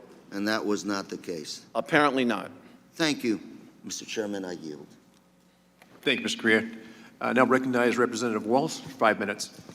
Thank you, Mr. Chairman, and I think I share everyone's condolences for the Compatore family, for the Copenhaver family, for the Dutch family that are dead and suffering because of these failures. And thank you all for your service. Every day you wake up and put that badge on to keep us safe. We appreciate you and we have your back. And I just want to let you know, as a veteran, when we come home, we depend on all of you, and I just can't thank you enough. Commander Lenz, Lieutenant Harrell, I want to take a step back again, back to the planning. And really the threat profile that President Trump is facing that is unprecedented in modern American history. Commander Lenz, Lieutenant Harrell, were you made aware that Iran has ongoing assassination plots against President Trump that are active and ongoing right now as we speak, including to the run-up? No. To July 13th? I am not aware. Was it ever discussed with you that an Iranian operative has transited Venezuela and was in the United States, according to FBI public notice made in March, recruiting hitmen to kill President Trump? It was not. Were you made aware on July 13th or on July 12th that day the FBI had arrested a Pakistani national, Mr. Merchan, with ties to Iran, putting down payments, actual cash, down payments to recruit hitmen? No. Were you aware that that same operative were recruiting women as spotters and recruiting protesters as a distraction? A fairly sophisticated plot being run by a foreign state actor intelligence agency? No. Not aware. Mr. Sullivan, in your experience, would that change how you operated? Would that heighten your level of coordination, assets? Absolutely, Mr. Waltz. It would be a tremendous game changer. But again, I harken back to my statement here at the beginning. The current situation with the Secret Service not being mandated to have information provided to it is a problem. Now, the Secret Service should have been part of that overall investigation. The Secret Service should have been Secret Service should have been aware. Absolutely. And they certainly, probably were. had you been in charge, or in your experience, would certainly make local law enforcement aware, hey, we not only have ongoing plots, we just arrested someone in the United States putting down payments to kill President Trump. This is on top of the ongoing domestic threats, correct? Yes. You would make your counterparts aware. Yes, I would think those Secret Service headquarters knew about that. I'm assuming that. I don't know for a fact. But I've been in law enforcement my whole life. Unless you're in the room, unless you're one of the persons putting handcuffs on the suspect and bringing him in the room conducting the interview, you're never going to get the whole story. You have to be part of that arrest. In fairness, just I have limited time, at least an awareness to your local law, right? Yes. So were you also aware, was anyone aware that President Trump had been denied additional resources, but the reason the Secret Service counter sniper team wasn't there to coordinate with you is they were still pending approval at Secret Service headquarters. That's why the actual counter snipers weren't there to coordinate with you. Was anyone aware of that? I was not. But that they would be coming, maybe you should sync up, coordinate? There was some discussion there. Like I think it was on Thursday because when you compare this to the 2020 rally, the Secret Service did not have a lot of the resources that was in Butler for 2020. And this event on July 13th, they seemed like they had a lot less resources. There was no CAT team. I don't think the CS team was coming at first. And, That's right. And early on, we had mentioned our CERT team, which is Special Emergency Response Team, utilizing them, but they felt that they were just needed in the motorcade. So it was clear, heightened threat, you're not made aware, a lot less resources from the service. In addition, in terms of Secret Service post standards, 12 were allocated to Dr. Jill Biden's event in Pittsburgh, only 3 allocated there, making them highly dependent on you all. And in my time remaining, Commander Lentz, you said you were not given any guidance to secure the AGR building. Can you just talk about that for a moment? So essentially the site and the advance said, locals, you guys got this. Good? And was there any back brief? Was there any put assets here, on the roof, inside, post standards, anything at all? So once we received our duties, so the Secret Service says, here's what we want you to do. And on Tuesday, I believe it was Tuesday, they did request some sniper teams from us, and later that day confirmed that their counter snipers were coming in. But there was no guidance as far as where they wanted us to be, aside from what those specific duties would be. The counter assault team leader was very good at making sure we knew what was expected. The counter sniper walked through with us at the planning meeting, so they knew where we would be. They knew what our plan was. They never requested a formal copy of our plan. This was all verbal. Correct. Right? And you never got any written guidance of how many assets to put where? Correct. And it was our decision to place those snipers in the second floor of that AGR building. They were aware of that, certainly aware that they would be there, but there was no feedback or guidance that they wanted them there, that they didn't want them there, but really by not raising an objection. And Mr. Sullivan, should that guidance have been provided? Absolutely, absolutely. No question about it. And if you had had additional Secret Service assets, would you have put the AGR building within the protective perimeter and the see-through chain link fence that anybody could have approached within yards of the stage? Would you have put that inside the perimeter with additional resources? With additional resources, you could probably put that building inside the perimeter, but from my understanding, with the resources they had, the decision was made to put that building outside the perimeter, but it still could have been secured with post standards to prevent someone from getting on the roof. So this was a lack of resources decision from Secret Service headquarters. If they had had it, you would have done it differently. No, Mr. Walsh, I don't want to say that. I wasn't there, but if the Secret Service had the resources, it would have been easier probably putting that within the secure perimeter, and then everyone going into the building would have already been magged and screened. But, I mean, you have to take that on a case-by-case basis. Every site's different. But at this point, you could go up to that fence without being magged or screened. Yes. That's correct. Thank you, sir. Thank you, Mr. Chairman. Yes, thank you. Ms. Dean, you're recognized for 5 minutes. Thank you, Mr. Chairman, and I want to thank all of you for coming and being willing to assist us in trying to get at the facts of what happened, what went right, what went wrong. And I offer you my thanks for your service to community and to country, but I also want to say I'm sympathetic to your losses that day and the stress and trauma that it put on you and the entire community. I had the opportunity, I'm going to ask that the map be brought up. I and many others on this panel had the opportunity to do a site visit at Butler. Is that okay? Thank you. Oh, I'm sorry, you don't have to hold it. Excuse me 1 second. Where's AGR? Right here. And what struck me, and I think most of us, was the proximity of the place. How close everything was as we walked into that field and looked where the stage would have been and just looked to our left, the double fence line, very open double fence line, and then these buildings. So I'm going to start with you, Officer Plasko. And again, I thank you for your service to our country and, of course, to the community that week and that day and continuing. Officer Plasko, this set of buildings at the top here, there are adjoined buildings, there's a separate building, there's a parking lot, there's a wooded area. What we see at the top, is that the AGR complex? Yes. Okay.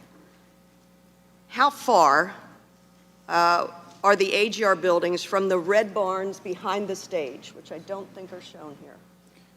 Red barns were here. They are approximately 130 yards. 130 yards. Okay.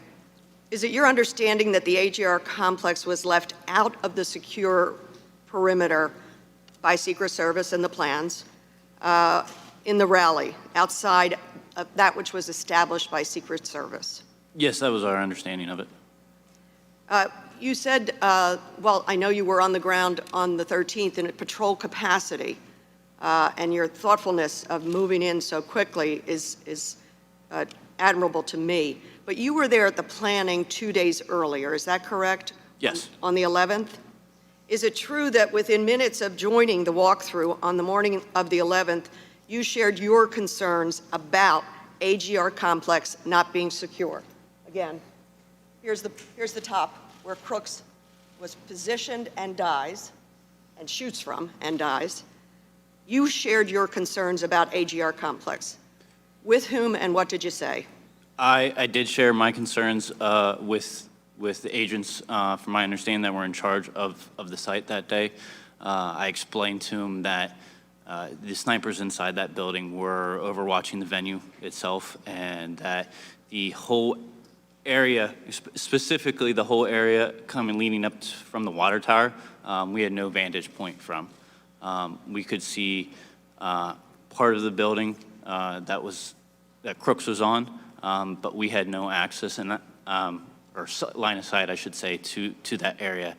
And I asked the Secret Service members that we do not have the additional manpower to post anybody there, and I requested additional people to be posted there so there would be no access to those grounds.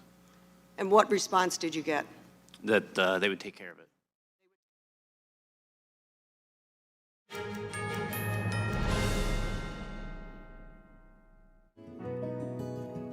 Looking for a healthy and smooth-tasting brew?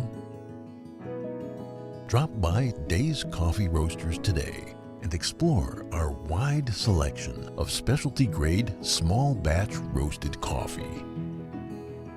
Home to North America's first enzyme-fermented coffee, we source a wide selection of specialty-grade coffee beans from around the world, and our baristas are ready to craft your customized brew. Visit Days Coffee at 28 North Street, Middletown, New York. Come experience a brew like no other. When I drink it, the first thing was I feel the warmth in my tummy. It's kind of like gently radiating out, a kind of a very comforting warmth.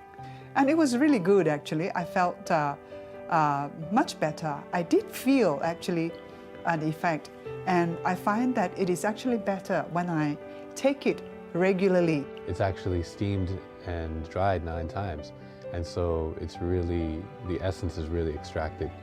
Then the second time I tried it really like on an empty stomach and just 2 teaspoons of it, and over a few times. And wow, there was a big difference, because suddenly I could feel, wow, I was very good energized. I didn't have to eat. I could work outside in the garden for a couple of hours, and I still felt very well. And I was impressed by that. So I think it's a good product. My dad's name was David. He always talked about getting life insurance, and now it's too late. No one was expecting my husband Dave to suffer from a heart attack. We didn't have life insurance. We thought we had more time.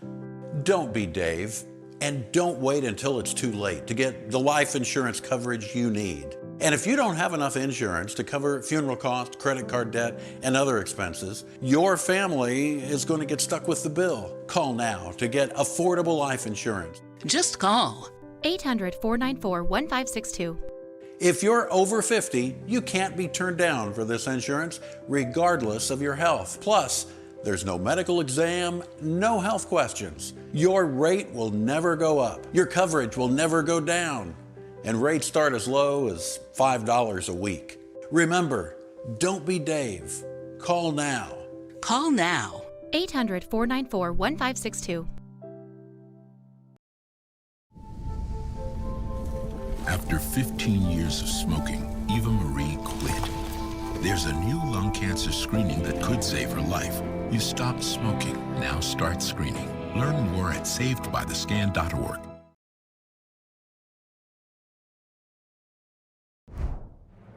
Welcome to NTD News Today. Here are today's top stories.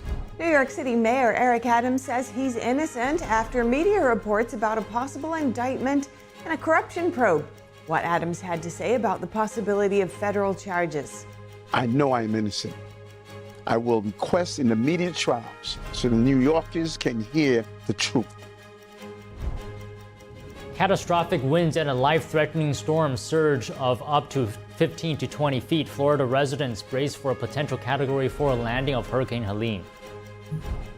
Vice President Kamala Harris will make her first trip to the southern border as the Democratic nominee, and former President Trump says he'll return to the exact location of his first assassination attempt in Butler, Pennsylvania next month. President Biden announced more than $8 billion in military assistance for Ukraine. President Zelensky will meet with President Biden and Vice President Kamala Harris today.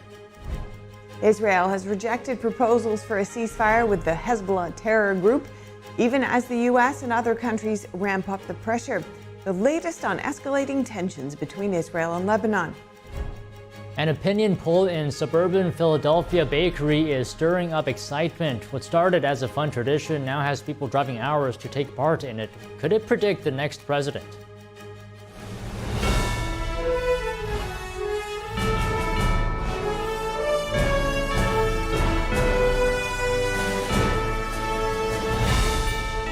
This is NTD News Today, live from our global headquarters in New York City.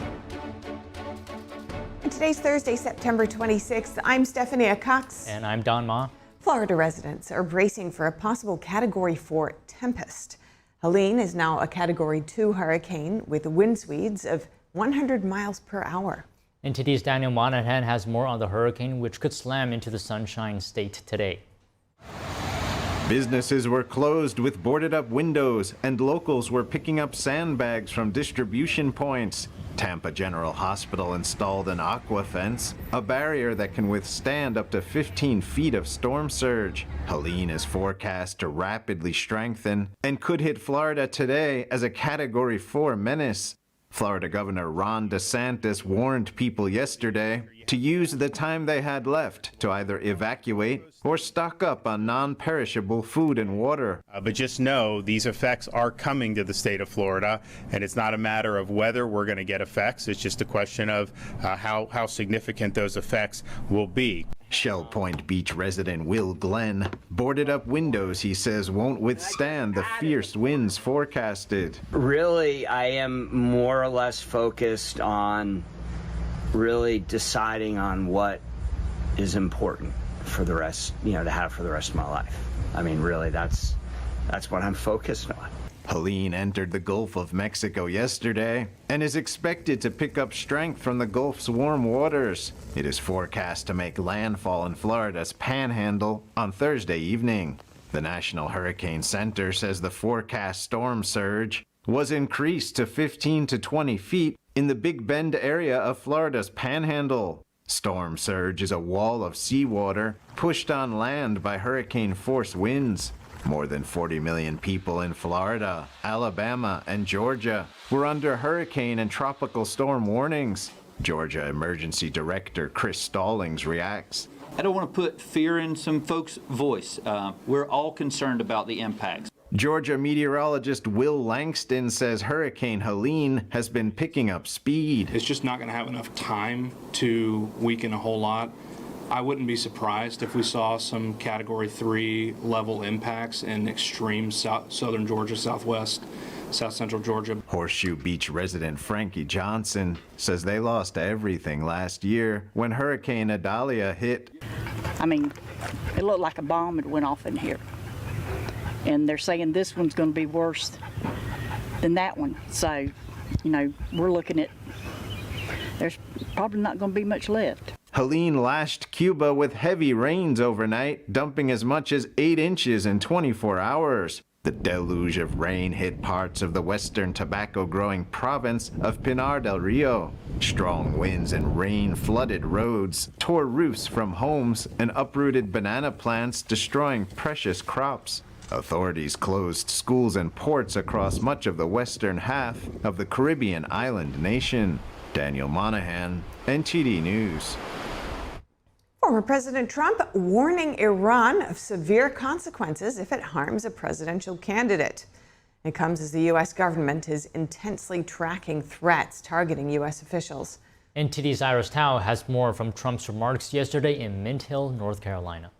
In an economic speech here in the suburb of Charlotte, North Carolina, former President Trump responded to threats posed by Iran by saying that if he were the president, he would tell Iran and other countries that if they harm a leading U.S. presidential candidate, we are going to blow your largest cities and the country itself to smithereens. We're going to blow it to smithereens. You can't do that. And there would be no more threats. It comes as Secretary of State Antony Blinken said on Wednesday that the U.S. government is intensely tracking an ongoing threat by Iran against current and former U.S. officials. So it's something we take very, very seriously.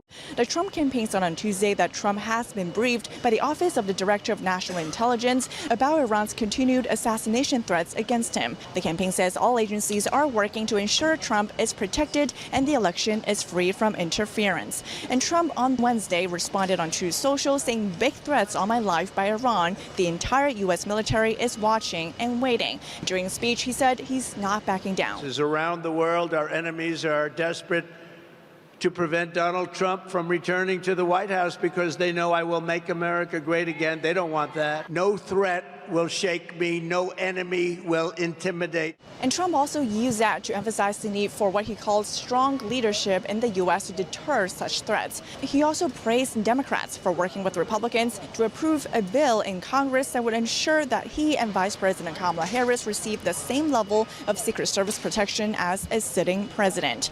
And later this week, Trump will also campaign in Michigan and Wisconsin. Reporting from Mint Hill, North Carolina, Iris Tao, NTD News. Trump says he'll return to the exact location of his first assassination attempt in Butler, Pennsylvania, next month. Trump's campaign says he'll honor the memory of the man shot and killed in July, Corey Compratore. The campaign says Trump will also recognize the two men who were wounded. Trump plans to thank law enforcement, first responders, and the Butler community for its support. The rally will be on Saturday, October 5th. Next, the House Judiciary Committee is probing the Department of Justice over its release of Ryan Ruth's Manifesto. He's the suspect in the recent Trump assassination attempt. Committee Chairman Jim Jordan warns the move could inspire copycat attacks. He sent a letter to Attorney General Merrick Garland yesterday. Jordan says the release violates DOJ policy aimed at preventing such disclosures. He's demanding documents related to the case by October 9th. The manifesto allegedly outlines the suspect's plan to kill Trump and also offers a $150,000 bounty if the attempt failed. Okay, next, former President Trump's lawyers will argue today for dismissing a massive judgment against him. A New York appeals court will consider their case involving a penalty of more than $450 million. The judgment stems from business practices and his real estate dealings. In February, Justice Arthur Engoron ruled that Trump inflated his net worth. He accused Trump of doing this to secure better loan terms from banks. The ruling threatens Trump's extensive business empire, which includes hotels and golf courses. As interest accrues, Trump now owes nearly $478 million.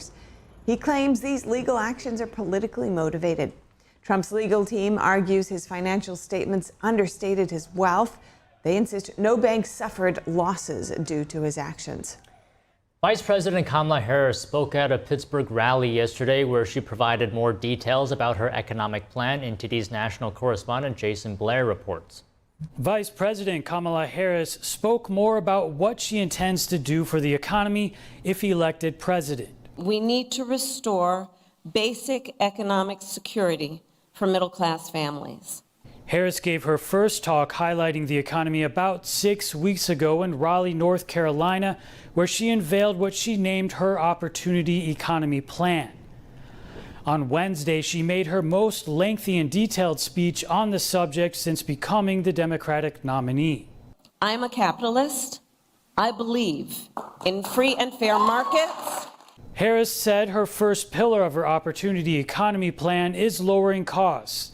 She said she'd give tax breaks to the middle class, including her previously mentioned $6,000 tax cut to new parents during the first year of their child's life. We'll also cut the cost of childcare and elder care. Harris said the second pillar of her plan is investing in American innovation and entrepreneurship. I believe the source of our success is the ingenuity, the dynamism, and enterprising spirit of the American people.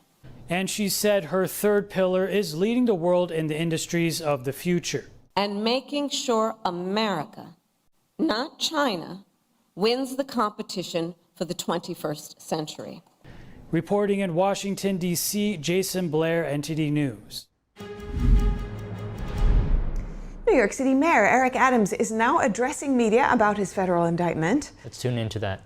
Plus, employees of our city government will continue to do their jobs, because this is what we do as New Yorkers. It's an insult to the hardworking people of the city that anyone would say that they won't do their jobs while this case proceeds in the background. They are dedicated public servants, and I have been one of them for many years, and they're going to continue to do their job, moving the city forward every day. It's an unfortunate day, and it's a painful day. But inside of all of that, it's a day when we will finally reveal why for 10 months I have gone through this. And I look forward to defending myself and defending the people of this city, as I've done throughout my entire professional career. That's right. I want to now turn it over to the person who started me on this journey, Reverend Herbert Daughtry. Amen. Amen. Amen.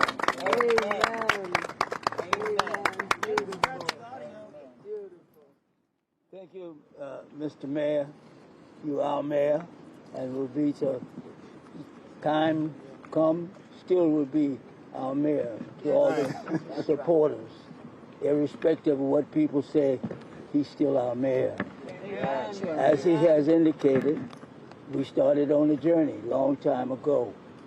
I encouraged him to join the police department. He did, and you know the rest of the story. So, you know, Mr. Mayor, Eric, there's one more battle we have to fight. There's one more battle we have to fight. And we're not about to quit. We're not about to give up. That's right. We'll be there. We'll be there to the end. God bless you. God be with you. Yes. We're going to win this fight. That's right.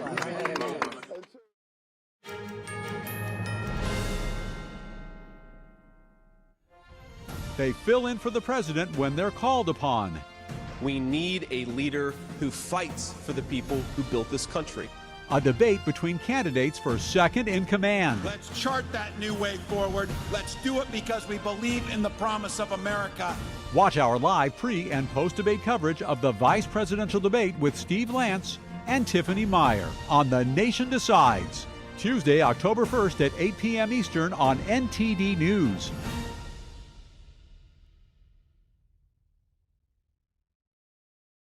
Tangazo hili linahusu njaa. Tarajia kuona watoto wakiwa na njaa katika maeneo haya. Mambo yalikuwa bora kwa miaka mingi. Tuliweza kupigana na njaa na watoto wachache walikufa. Lakini sasa mambo yamebadilika na kwa mabaya zaidi. Hii ni kwa sababu wakati huu ukame umeangamiza zaidi. Через війни та конфлікти ми мусимо залишати наші домівки і всі наші речі. Ми навіть не маємо їжі. Тому нам потрібна ваша допомога. Millions of children are fighting to survive due to inequality, conflict, poverty, and the climate crisis. Save the Children is working alongside communities to provide a better life for children. And there's a way you can help. Please call or go online to give just $10 a month. Only 33 cents a day. We urgently need 1,000 new monthly donors in the next 30 days to help the children we support around the world. you can help provide food, medicine, care, and protection, plus so much more that a child needs, by calling right now and giving just $10 a month. Ви можете допомогти голодуючим родинам вижити. और बच्चों को भूख से मरने से रोक सकते हैं। All we need are 1,000 monthly donors in the next 30 days. Please call or go online now with your monthly gift of just $10. Thanks to generous government grants, every dollar you give can have up to 10 times the impact. And when you call with your credit card, we will send you this Save the Children tote bag as a thank you for your support. Toto kote duniani потребують вашої допомоги. Your small monthly donation of just $10 could be the reason a child in crisis survives. Please call or go online to givetosave.org to help save lives. Rated in the best hearing aids of 2024, the Audien Atom 2 series offers superior sound quality and functionality for a fraction of the price. For just $189 a pair, the Atom 2 features 4 different hearing modes for all types of hearing loss. It packs crystal clear sound, a nearly invisible design, and is even rechargeable. I actually like them better than my old $5,000 hearing aids. They're so comfortable, I forget I'm wearing them. And the sound is amazing. The Atom Pro 2 is our smallest hearing aid yet, featuring advanced background noise cancellation, and is the world's first hearing aid with built-in UV cleaning that kills 99% of bacteria. I could not believe how my hearing and life changed without seeing a doctor or having a hearing test. Join over 500,000 happy customers today and get the hearing you deserve. Call 1-800-433-6359 or go to audienhearing.com to get your pair of Audien hearing aids starting at just $189. Hi, I'm Kelly Wright. We thank you for joining us and watching America's Hope here on NTD News. Bottom line is, I know you're sick and tired of being sick and tired, but let's give you some good news in the midst of the bad news. Watch us nightly, right here on NTD News, for a full dose of America's Hope.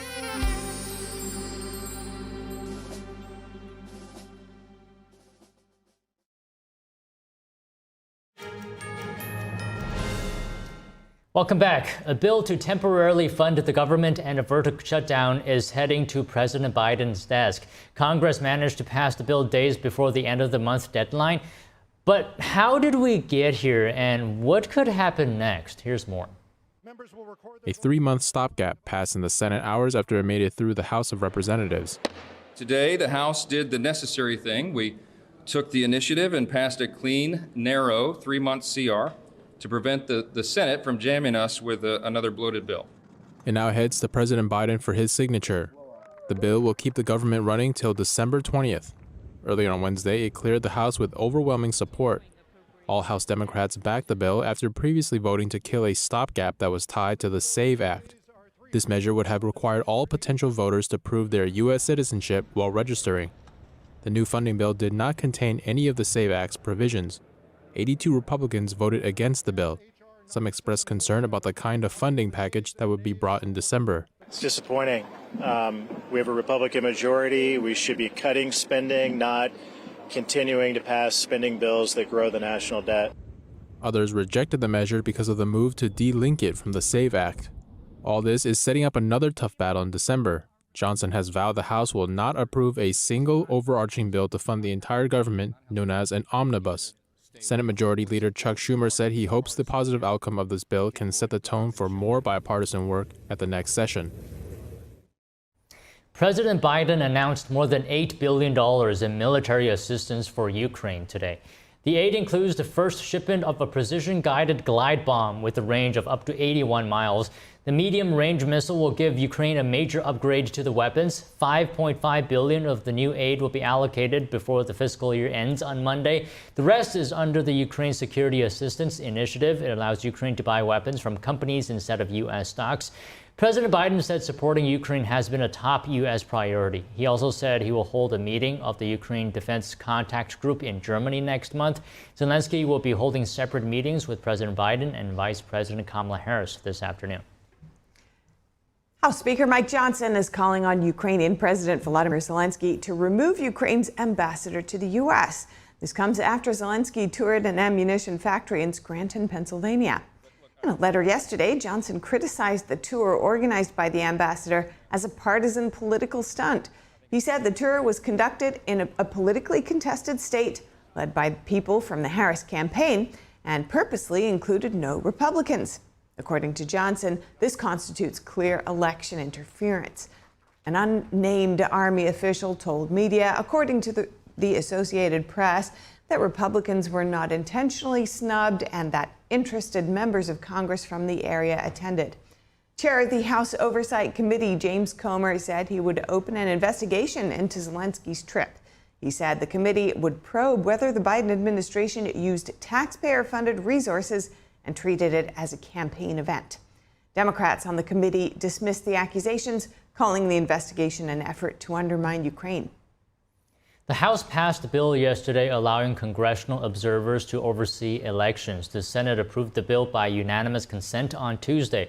It now goes to President Biden for his signature. If signed, the bill would require states to permit federal observers at U.S. elections.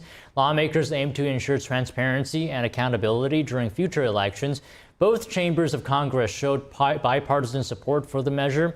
President Biden is expected to sign the bill into law soon. Vice President Kamala Harris did a solo interview with Stephanie Ruhle of MSNBC, her first with a major network since taking the top spot on the Democratic ticket. Here's her response yesterday when asked how she defines her economic policies. My vision for the economy, I call it an opportunity economy, is about making sure that all Americans, wherever they start, wherever they are, have the ability to actually achieve those dreams and those ambitions, which include, for middle-class families, just being able to know that their hard work allows them to get ahead, right? I think we can't and we shouldn't aspire to have an economy that just allows people to get by. People want to do more than just get by. They want to get ahead. Vice President Kamala Harris is set to visit the southern border for the first time as the Democratic presidential nominee. She'll be in Douglas, Arizona tomorrow. Her trip comes as immigration issues remain a vulnerability for her campaign. Recent polls show former President Trump leading Harris on this issue. Harris has often blamed Trump for what she sees as his role in blocking a bipartisan border deal earlier this year. Her campaign argues that she tackled drug trafficking and criminal organizations as California's Attorney General. And there are less than 2 months to go until the presidential election, but residents of Mars, Pennsylvania are still divided over the candidates. The borough is located in Butler County, Pennsylvania, a crucial swing state. Well, I'm very concerned. I think that there's a lot at stake this time, more than I believe ever before, at least, since I've been voting, which is quite a long time now. Well, it's sure interesting. Mr. Trump, he did a good job, I feel, his last presidency. He just had a lot of trouble from, the other side, but I think he's a good guy, and I think he did our country good. My hope is that in this election, maybe we need a fresh face, and that maybe the middle class has been overlooked, and we need a manufacturing base that comes out of a middle class sort of economy. And if the plan that Kamala is talking about is seriously taken, I think it can be a direction we'd like to take. It's definitely a wild one. I feel like Donald Trump would be my vote. I feel like he's probably got a better chance just because Kamala, she's with everything with the border, with the pro-choice, with the fracking. I feel like he's probably got a better edge. I think we could go in two very different directions with each candidate because they're so different. The views, their policies, so I think that can really change the dynamic of the future of our country. I think there are definitely weaknesses in Harris. I mean, I don't think she's a perfect candidate, but I do look at the two of them and I see a very clear choice. I think in terms of someone who is going to lead the nation, represent us in front of everyone. Kamala, I don't know how she could handle foreign affairs. I mean, that's what I have against her, as far as how she's going to handle Mr. Putin.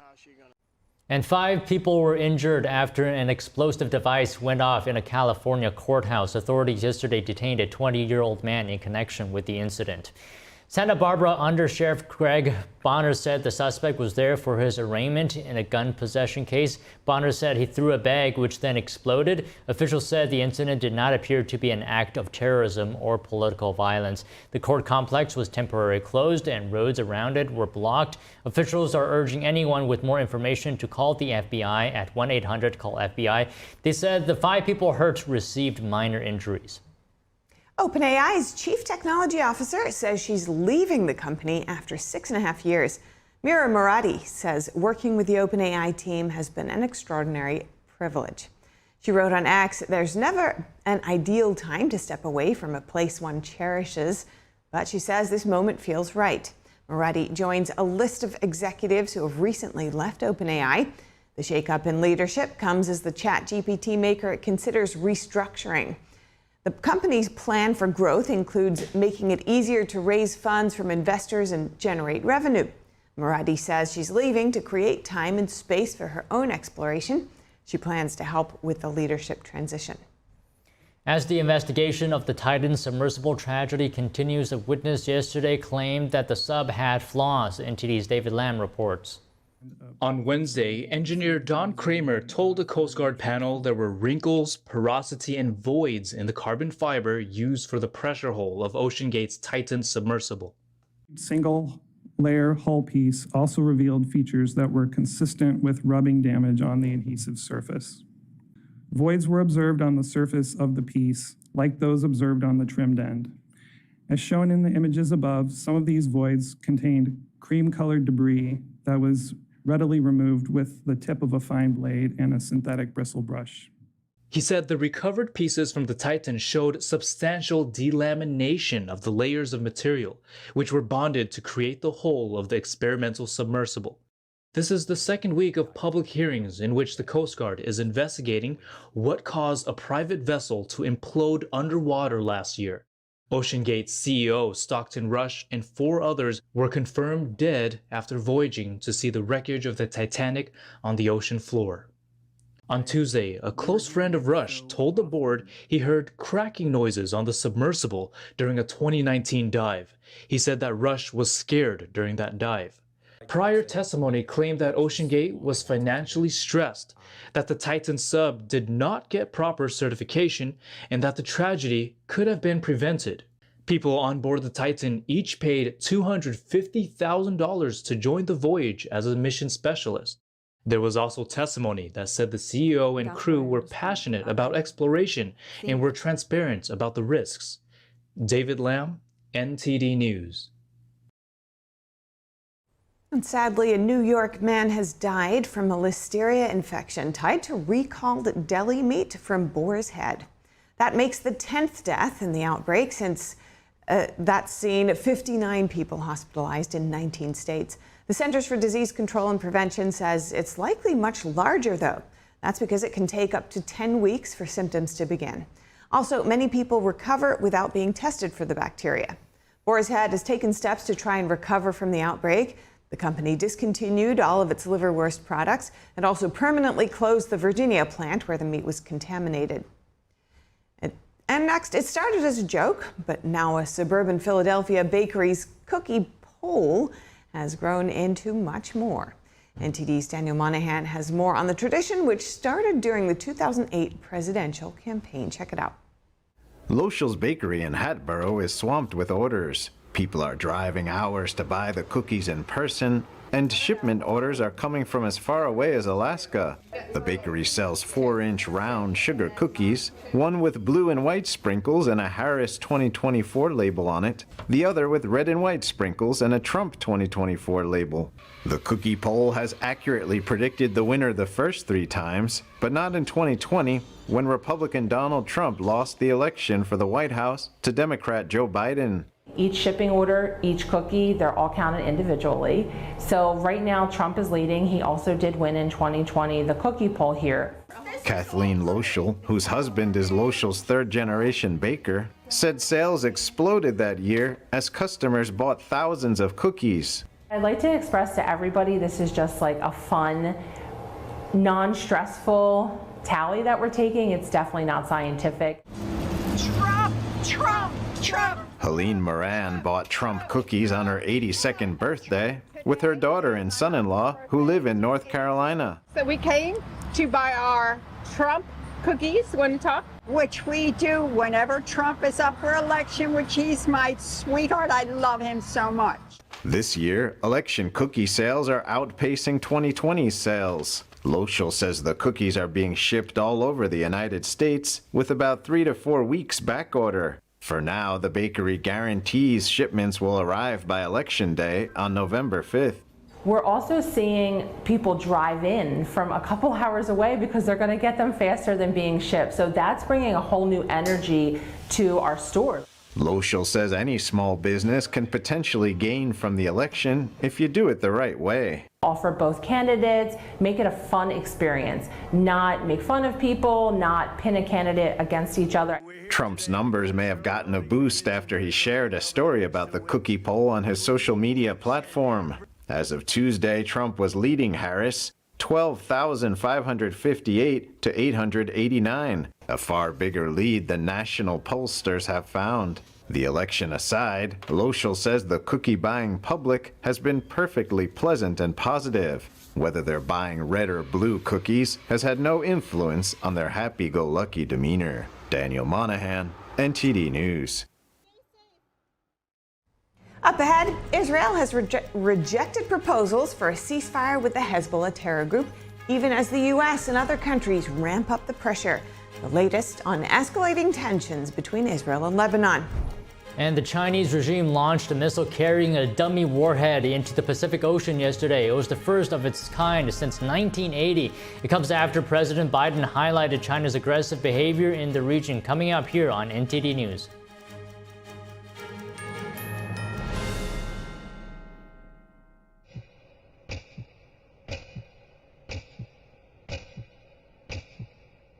بیست و سه سال 16 سال عمري ما هفت اما داعش کردیان برانبر خشک و دایکانی ازدی ما کاری که دور لهمو چمک دموکراسی و موافقانی مرو و انسانیت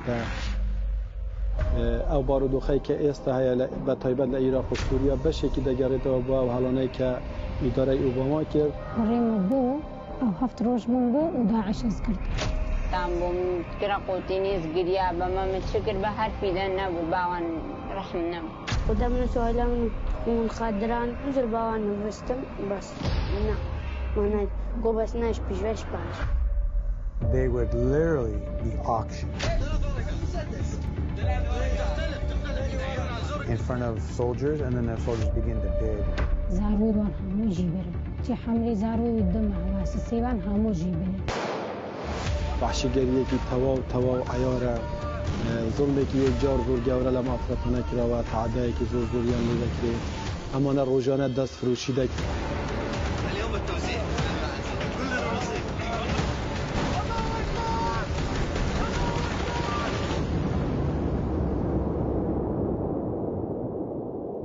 Imagine being a child, having a child mentality and these evil people come and wheel you away from the only safety you've ever known.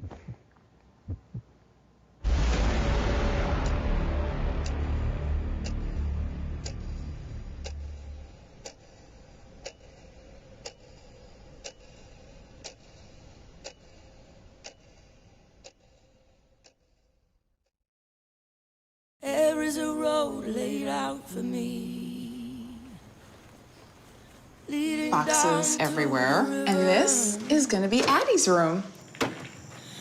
I am blind, you're really going to like it. I hope so, yeah.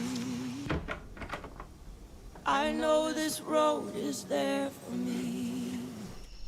There is a long way. First night here, but Amy seems cool. Waist down by the river. I am blind, but I need not see. I got this. I know it's there for me. Okay. If I'm really free, take me down to the river and wash me.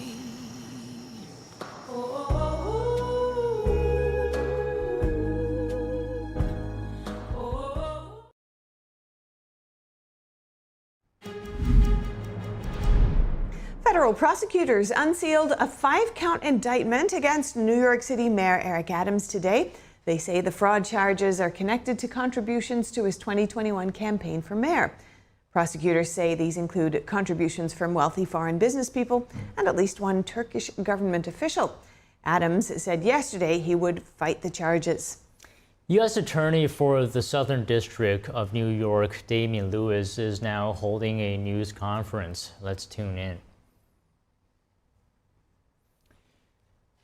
So yeah, we're just waiting for the footage to come in here. In the meantime, you know, five counts of for the indictment. You know, but as we heard from Mayor Eric Adams earlier during that speech he gave in front of the people that he was speaking to, he said once again that, you know, he's not guilty by any means. He reiterated that he's innocent on those 5 charges, and he said again that he's looking forward to defending himself to prove that he's in fact innocent. Yeah, and it'll be interesting to see exactly what the charges are laid out. You know, it doesn't on its surface necessarily seem illegal to have campaign contributions from business people, but that does present a conflict of interest potentially. Of course, from a government actor from a foreign country, that's certainly questionable.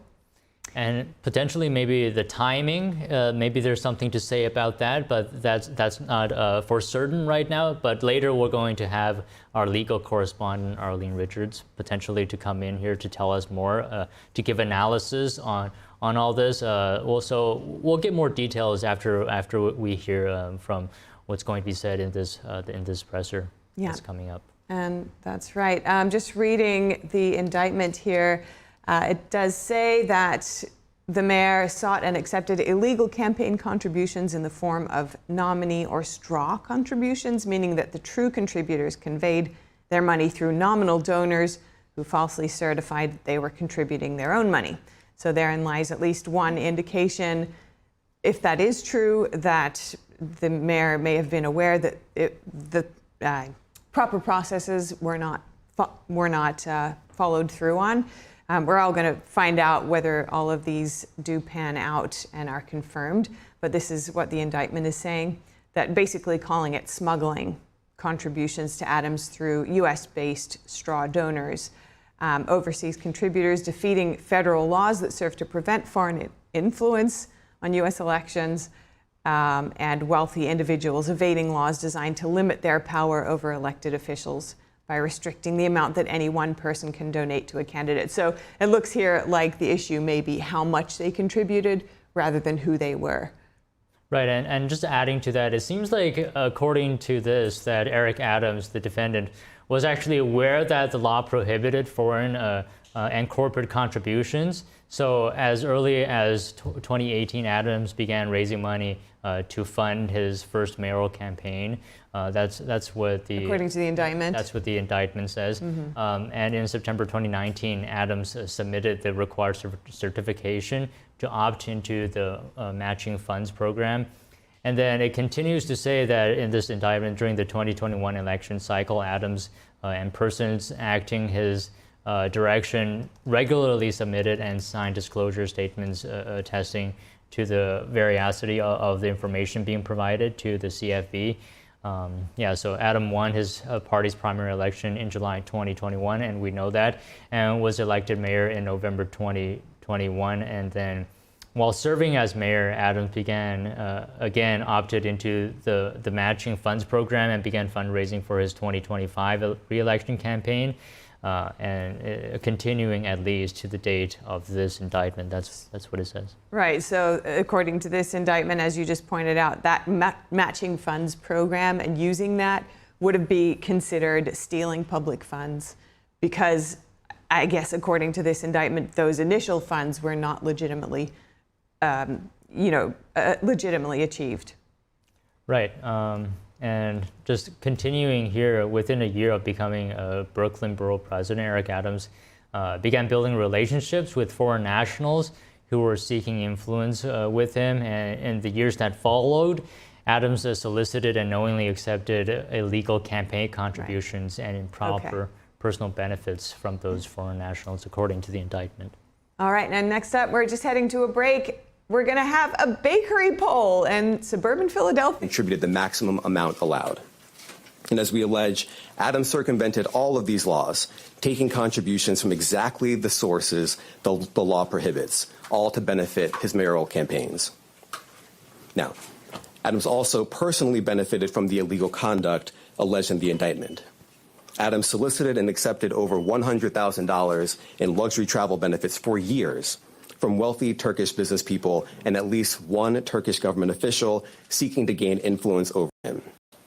Adams started accepting undisclosed luxury travel benefits at least as early as 2016. He took these benefits nearly every year through 2021. Here are some of the benefits that we uncovered during our investigation. In 2016, Adams flew to India through Turkey and received 2 free round-trip upgrades for business class seats. That's the highest class on Turkey's national airline. Those upgrades were worth more than $12,000, and none of it was publicly disclosed. In 2017, Adams accepted free business class tickets for himself and his travel companions to France, Turkey, and China. And he was put up in the Bentley Suite in the St. Regis Hotel in Istanbul. All of that was worth more than $41,000, and none of it was publicly disclosed. Also in 2017, he flew to China, again, through Turkey, and accepted 2 free business class tickets for himself and a companion. Those were worth more than $16,000, and none of it was publicly disclosed. In 2018, he flew to Hungary through Turkey, accepted free upgrades for business class seats.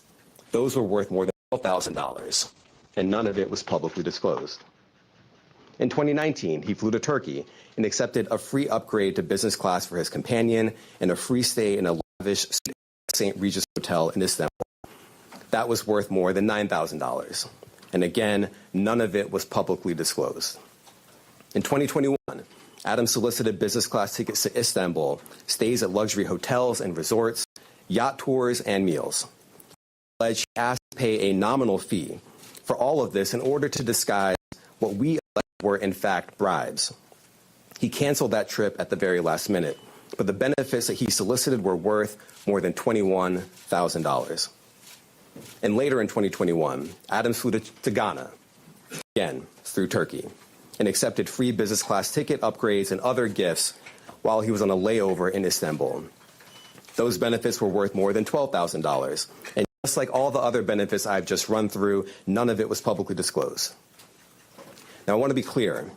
These upgrades and freebies were not part of some frequent flyer or loyalty program available to the general public. As we allege, this was a multi-year scheme to buy favor with a single New York City politician on the rise, Eric Adams. Now, this is a chart with all of the undisclosed travel benefits that we uncovered during the investigation. We just list it all out here. You see the year, 2016, 2017, 2017, 2018, 2019, and 2 in 2021.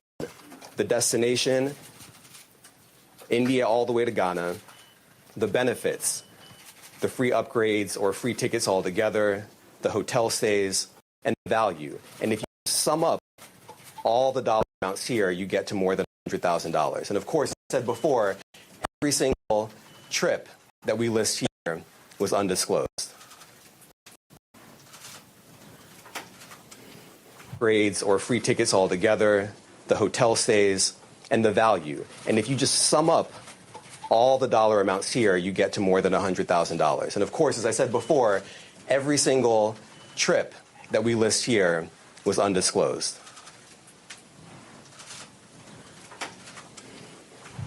As we allege in the indictment, in addition to not disclosing these benefits, Adams sometimes created fake paper trails to try to cover up the travel benefits he solicited and received. Let me give you one example. Adams wrote emails to his staff suggesting he paid for his 2017 business class flights on the Turkish airline when, as we allege, he did not. Those flights were worth a lot of money. Just one ticket alone cost more than $10,000. But months after taking the flights, Adams wrote an email to a staff member and told the staff member that he had left cash in her desk drawer and that she should send the money to the Turkish airline to pay for a trip he had already taken. As the indictment makes clear, that's just a clumsy cover-up.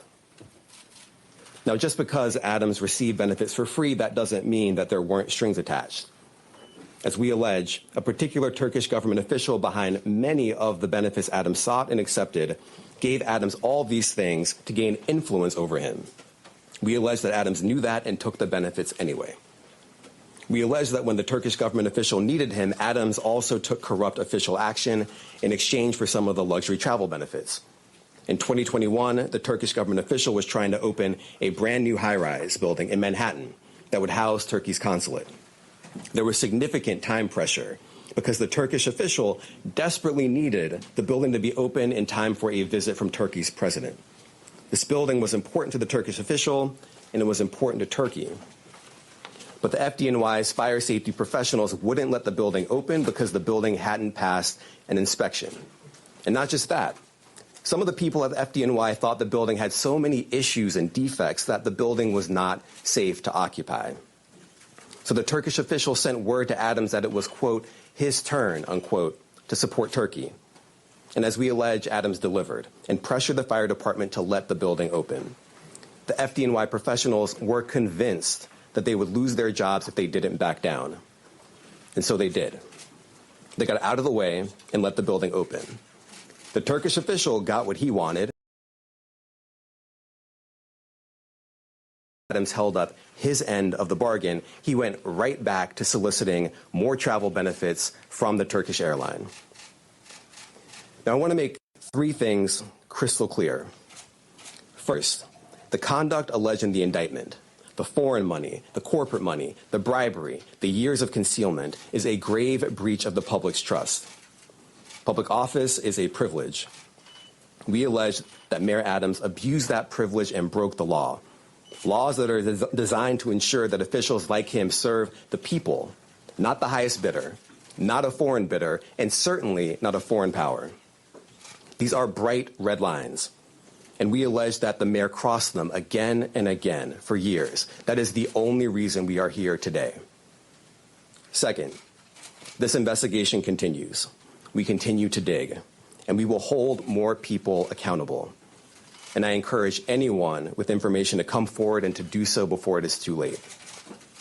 And third, the Southern District of New York remains committed to rooting out corruption without fear or favor and without regard to partisan politics.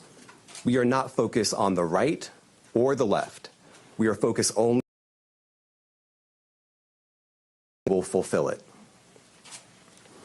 Now, today's charges are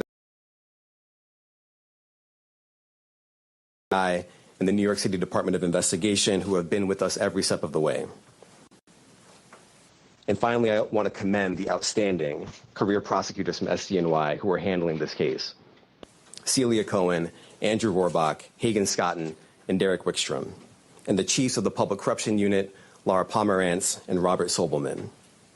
It's now my pleasure to turn the podium over to FBI Assistant Director in Charge, James Dennehy.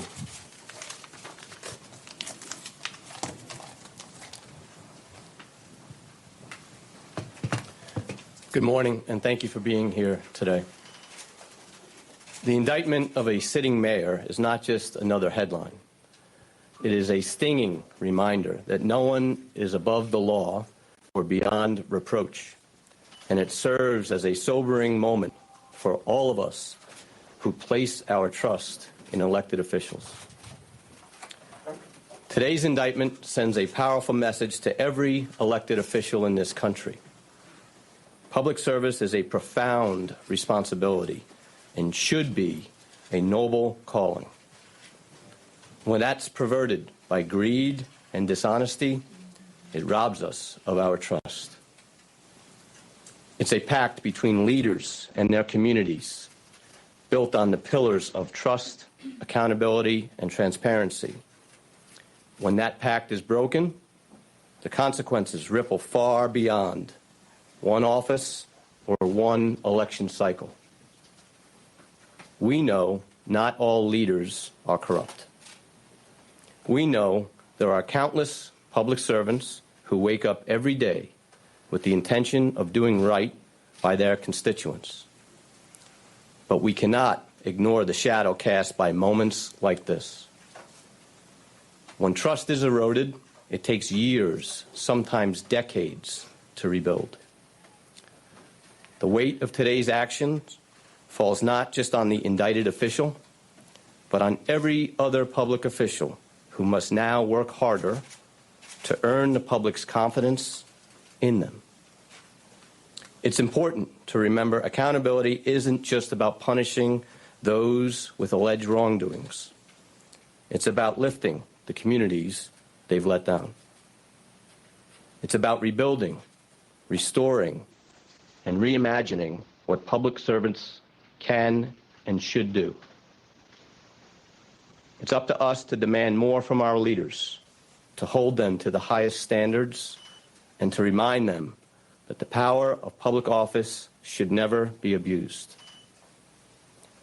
While some may be disappointed today, let me encourage you not to be defeated. The strength of our communities, our faith in one another, and our collective resilience are far greater than the alleged failings of any one individual. In closing, I'd like to thank the U.S. Attorney for the Southern District of New York, Damian Williams, and his office, Commissioner Jocelyn Strauber and the New York City Department of Investigation and her team, as well as my team, the Public Corruption Squad here at FBI New York. Thank you.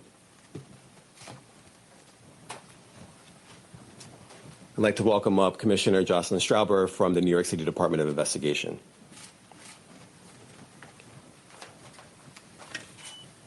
Thank you, Damian. Good morning. Today, for the first time in New York City's modern history, we announce criminal charges against the sitting mayor of New York City. As our highest elected official, the mayor should set the standard for all of city government and exemplify the integrity, transparency, and dedication to serving the public that all New Yorkers deserve. Instead, the indictment unsealed today alleges that Mayor Adams abused his power and position for nearly a decade as Brooklyn Borough President and as mayor to enrich himself and his mayoral campaigns. As charged, he sought and received illegal campaign contributions, luxury travel, and other personal benefits from foreign nationals, as well as individuals and businesses. He allegedly took steps to conceal those illegal contributions and personal benefits and involved city employees and campaign staff in that concealment. As the indictment explains, this kind of corruption has real costs to the city and to the public. As alleged, the mayor's 2021 campaign falsely certified compliance with campaign finance laws in order to conceal those illegal campaign contributions, and as a result of those false certifications, received over $10 million in public matching funds. The mayor's alleged acceptance and concealment of illegal contributions and personal benefits gave overseas benefactors, wealthy individuals, and businesses undue influence over the mayor, influence that federal and local laws seek to prevent. And as charged, in exchange for certain personal benefits, the mayor pressured the New York City Fire Department to forego a required fire safety inspection before the opening of the new Turkish consulate building. As the city's Inspector General, the Department of Investigation, a city agency, conducts its investigations confidentially and wholly independent of City Hall. We handled this investigation as we would any other, following the facts and seeking to hold wrongdoers accountable no matter their role or title. Our unique access to city records and expertise in matters of city government make us a critical partner in the fight to root out corruption, working closely with our law enforcement colleagues at the FBI and the U.S. Attorney's Office. If you have information about this case or about illegal conduct by any New York City official or employee, I encourage you to contact DOI by email at tipline@doi.nyc.gov or by phone at 212-825-2828. I want to thank the U.S. Attorney's Office for the Southern District of New York and the FBI for their partnership on this investigation. And I want to recognize and thank the dedicated, hardworking DOI investigators who are handling this matter. Senior Inspector General Eleanor Rivkin, Inspector General Audrey Feldman, Deputy Inspectors General Arturo Sanchez and Trenton Sweeney, and their supervisors, Deputy Commissioners Christopher Ryan and Dominic Zarella. Thank you. Thank you, everyone. Can you just say, Mr. Mayor, Mayor Eric Adams has said he's not going to resign. He said that this is a witch hunt because...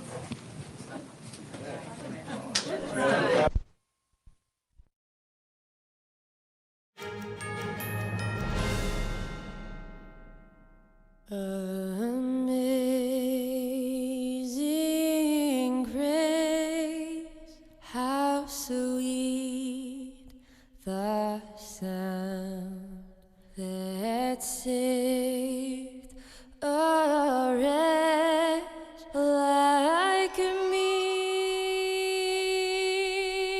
I once was lost, but now I'm found. Was blind, but now I see.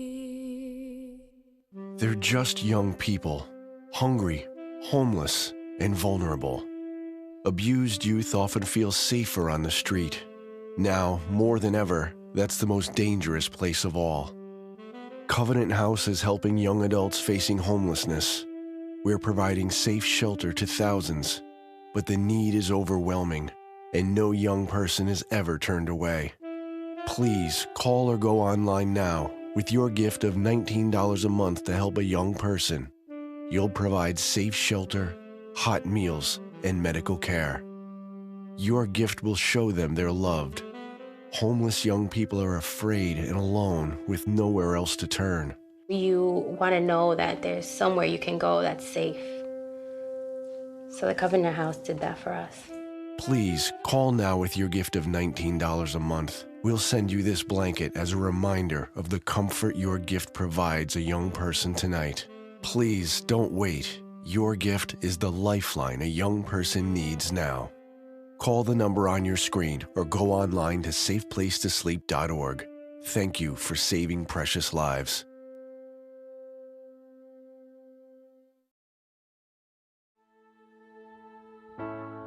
We come from a long line of farmers, and there's a sense of pride with being part of these multi-generational businesses. But there's also a significant amount of pressure. My senior year of high school, my dad made the decision that this world no longer needed him in it. I don't know if he was overwhelmed by the bills and checks that weren't going to be coming in because of the strawberries dying off, but it breaks my heart that my dad made a permanent decision for a temporary issue. Don't feel like you have to go through it alone. Farmers have to take care of their physical and their mental health, because what's a farm without a farmer? In the mornings, that's my time. Watching the sun come up, I can have a cup of coffee and exercise if I want to. It helps me start the day with a sense of gratitude. Yay! Every day is a new opportunity. Don't forget to check in on yourself. Love, your mind.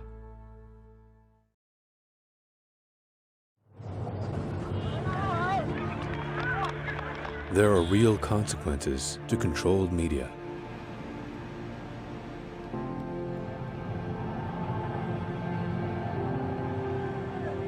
And NTD's founders know them firsthand.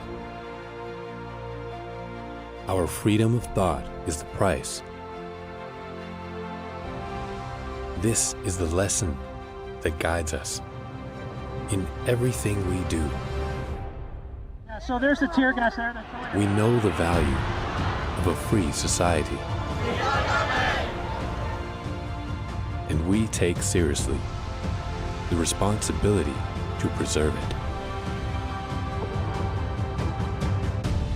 We are NTD.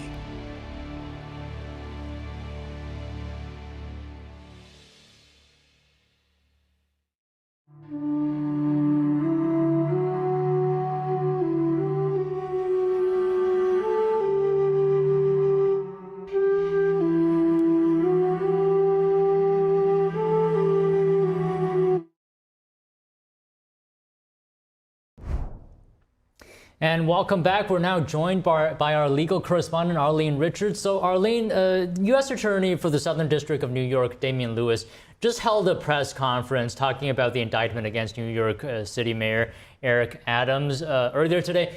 What were your takeaways from that? Well, you know, this is something that's been coming for quite some time. Since last year they started this investigation, so there's no surprises here. You know, Mayor Eric Adams himself, I don't think is surprised about this. And they're basically saying in this 5-count indictment that there was a multi-year scheme starting as early as maybe 2016, where the mayor was flying to different countries through this Turkish airline, who he had a relationship with the Turkish officials. And he did not disclose publicly the benefits that he was receiving from that. Now, apparently they're saying that he benefited by more than $100,000 in freebies, upgrades, nice luxury hotels, and he was taking trips to several countries, including China, Hungary, Uzbekistan, as well as several others, and that he was creating fake paper trails to cover up these freebies. For example, he would email his staff and say that there was cash in the drawer and that they were to pay for a trip that he had already taken. And of course, they are saying that the cash in the drawer did not really come close to paying for what he received through those flights. Now, other things I think he talked about was that there were strings attached, right? The Turkish official was giving him all these benefits, but he wanted something in return, in exchange, such as the Turkish consulate that was being built in New York. Adams had to pressure the fire department to authorize the opening of the building because the Turkish official had said he wanted it open sooner rather than later. And so these are just things that came out in this press conference. They are planning to, I think, possibly indict more people. They're asking people to, they're saying that the investigation is continuing, and that if anybody has any information about anything that has been going on, that they want them to report it to them. And they're making a warning pretty much to all public officials that this is a privilege and that you have to, be honest in what you're doing. That other public officials better be aware because I think they're going to be accountable. As well, Arlene, federal agents searched the official residence of New York City Mayor Eric Adams this morning. This search came as multiple media outlets reported that Adams has been indicted. So, give us your takeaways from the prosecutor's press conference. So the mayor has not been arrested, but he was, the indictment has now been unsealed. And according to CNN, the agents entered his home this morning with a search warrant and served the mayor with a summons. And they came with a camera equipment, briefcases, and backpacks. Now, they are expected to collect additional evidence, which is apparently routine in situations like this. Adams' attorney, Alex Spiro, criticized the search, saying it was, quote, an effort to create a spectacle. So this already happened this morning, and we knew that this indictment was going to be unsealed later on this morning, and a lot of people are saying that it's just routine. Yeah. So now that the indictment has been unsealed, tell us a little about how this investigation unfolded. Yeah, so this goes back to November, as I said earlier, when they went to one of his campaign conducted a search, and then they went and see of his administration have also been investigated, including several who have resigned or announced they will be soon leaving, including his top attorney, the police commissioner, the school chancellor, and members of the fire department. Now, Adams says he is innocent. In a statement, he said, quote, "I always knew that if I stood my ground for New Yorkers, that I would be a target. And a target I became. If I am charged, I am innocent, and I will fight this with every ounce of my strength and spirit." Now, even as Adams is facing this criminal indictment, he vows that he will remain in office and continue fighting for the people. Now, he said this both last night and, of course, this morning in a press conference that he's not going to step down. All right, great. And do we have any other points to ask you. So let me ask you one more thing, Arlene. Now that the indictment has been unsealed, tell us a little about how this investigation unfolded. Yeah, so last year, this investigation kicked off with the search of his chief fundraiser's home, and then a few days after that, they seized the mayor's phones. Now, the whole investigation seems to stem from these allegations that Turkey's government funneled illegal donations into the campaign, which we talked about earlier, and that Adams has been engaged in quid pro quo agreements, which is, giving benefits back to the Turkish officials. And there's also the allegation that Adams has been having communications with the governments of 5 other foreign countries, including China, Uzbekistan, and Qatar. Now, these are places that he visited, as the U.S. attorney said earlier in the press conference. There are several other countries that he visited, and apparently, there may have been some quid pro quo or something going on in those countries as well. I haven't had a chance to really read through the whole indictment, but I'm sure those details are in there. Looking forward to hearing more. Thank you, Arlene. Thank you. Thank you. All right, moving on. New York City residents weighed in on the mayor's indictment. Let's take a listen. He's a politician in the city. Nothing is surprising, but it's surprising that he actually got indicted. Usually it seems people just go off somewhere. I thought it could happen any minute, because I just don't think any of this is right. And what's going on in the city is just crazy. All of his people that he put in, everybody's, getting investigated. This is a terrible thing for the city. It's a lot of cronyism. I really do hope that the city gets better and we identify a proper, suitable, and a well-fit candidate to run for our mayorship. It's surprising to me. I'm not originally from here, but, looking at it last night I think I saw it on Instagram, it was a shock. So, hopefully he gets out of it, but we'll see. Fast-moving Hurricane Helene is forecast to strengthen to Category 3 status by this afternoon. The hurricane could develop into one of the largest storms in the Gulf of Mexico in the last century. Florida Governor Ron DeSantis told residents in the evacuation zone there's still time to get out. If you are in the northern part of the state and you have access and you're in an evacuation zone and you've been told to evacuate, you do have time to do it now, so do it. But don't wait another 6 hours, 7 hours and say, oh man, this thing looks big, and think that you're going to want to go out. That will be very hazardous to do that. Don't put yourself at risk. We have fatalities on the roadways in hazardous conditions almost every storm, and those can be avoided with proper planning. It's set to make landfall in the Big Bend, Florida area tonight between 8 p.m. and 11 p.m. At landfall, it's expected to be a Category 3 or 4 hurricane with winds of up to 125 miles per hour. A tornado watch is in effect for much of the Florida peninsula until 8 p.m. Eastern. 42 million people are under a flood watch from Florida to Virginia, including the urban areas of Miami, Tampa, Tallahassee, Atlanta, Birmingham, and Memphis.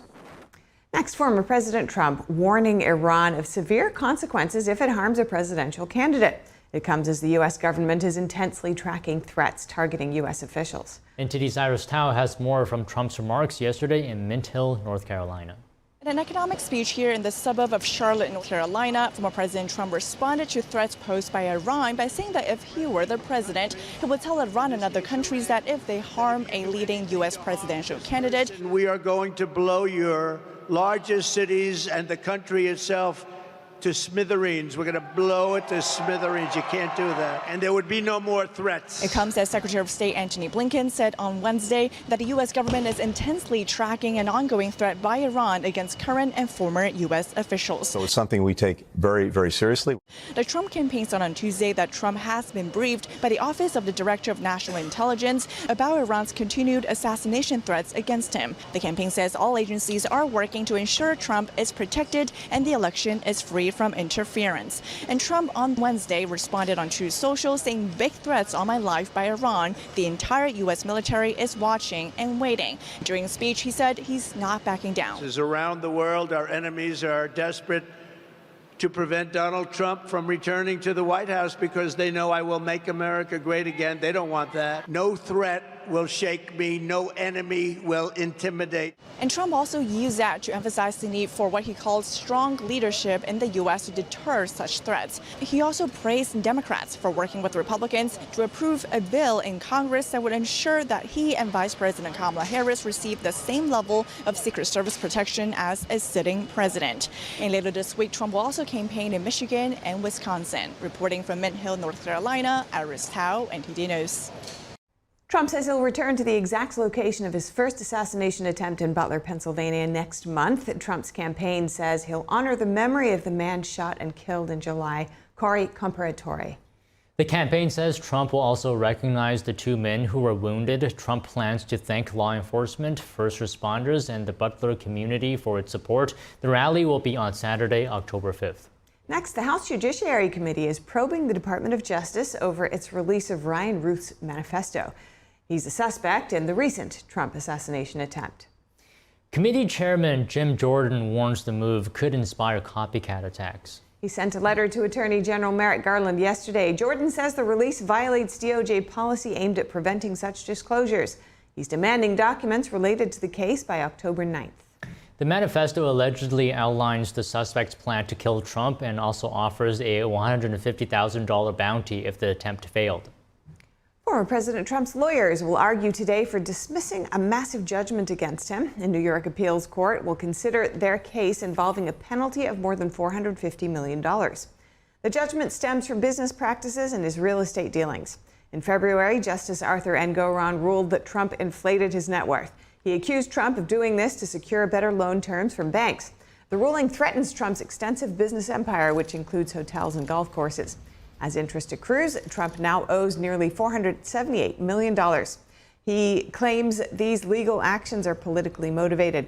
Trump's legal team argues his financial statements understated his wealth. They insist no banks suffered losses due to his actions. Vice President Kamala Harris spoke at a Pittsburgh rally yesterday where she provided more details about her economic plan. NTD's national correspondent Jason Blair reports. Vice President Kamala Harris spoke more about what she intends to do for the economy if elected president. We need to restore basic economic security for middle-class families. Harris gave her first talk highlighting the economy about 6 weeks ago in Raleigh, North Carolina, where she unveiled what she named her Opportunity Economy Plan. On Wednesday, she made her most lengthy and detailed speech on the subject since becoming the Democratic nominee. I'm a capitalist. I believe in free and fair markets. Harris said her first pillar of her Opportunity Economy Plan is lowering costs. She said she'd give tax breaks to the middle class, including her previously mentioned $6,000 tax cut to new parents during the first year of their child's life. We'll also cut the cost of childcare and elder care. Harris said the second pillar of her plan is investing in American innovation and entrepreneurship. I believe the source of our success is the ingenuity, the dynamism, and enterprising spirit of the American people. And she said her third pillar is leading the world in the industries of the future. And making sure America, not China, wins the competition for the 21st century. Reporting in Washington, D.C., Jason Blair, NTD News. Vice President Kamala Harris did a solo interview with Stephanie Ruhle of MSNBC, her first with a major network since taking the top spot on the Democratic ticket.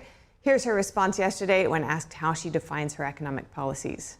My vision for the economy, I call it an opportunity economy, is about making sure that all Americans, wherever they start, wherever they are, have the ability to actually achieve those dreams and those ambitions, which include, for middle-class families, just being able to know that their hard work allows them to get ahead, right? I think we can't and we shouldn't aspire to have an economy that just allows people to get by. People want to do more than just get by. They want to get ahead. Vice President Harris is set to visit the southern border for the first time as the Democratic presidential nominee. She'll be in Douglas, Arizona tomorrow. Her trip comes as immigration issues remain a vulnerability for her campaign. Recent polls show former President Trump leading Harris on this issue. Harris has often blamed Trump for what she sees as his role in blocking a bipartisan border deal earlier this year. Her campaign argues that she tackled drug trafficking and criminal organizations as California's Attorney General. Okay, still to come, Congress passes a short-term bill to avert a shutdown days before the deadline. The government is set to receive funding for another few months, but what's next? And could a new bill passed by the House improve election security? More on the measures it would take.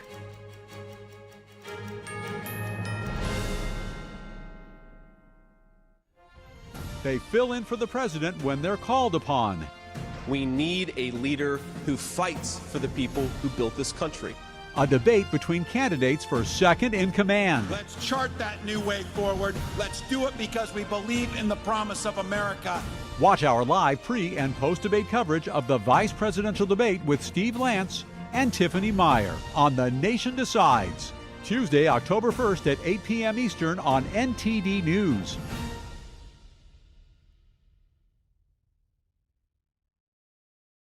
At NativePath, we're driven to improve the lives of people by providing highly effective supplements that solve common health problems and support optimal health. This is what being on the path is all about.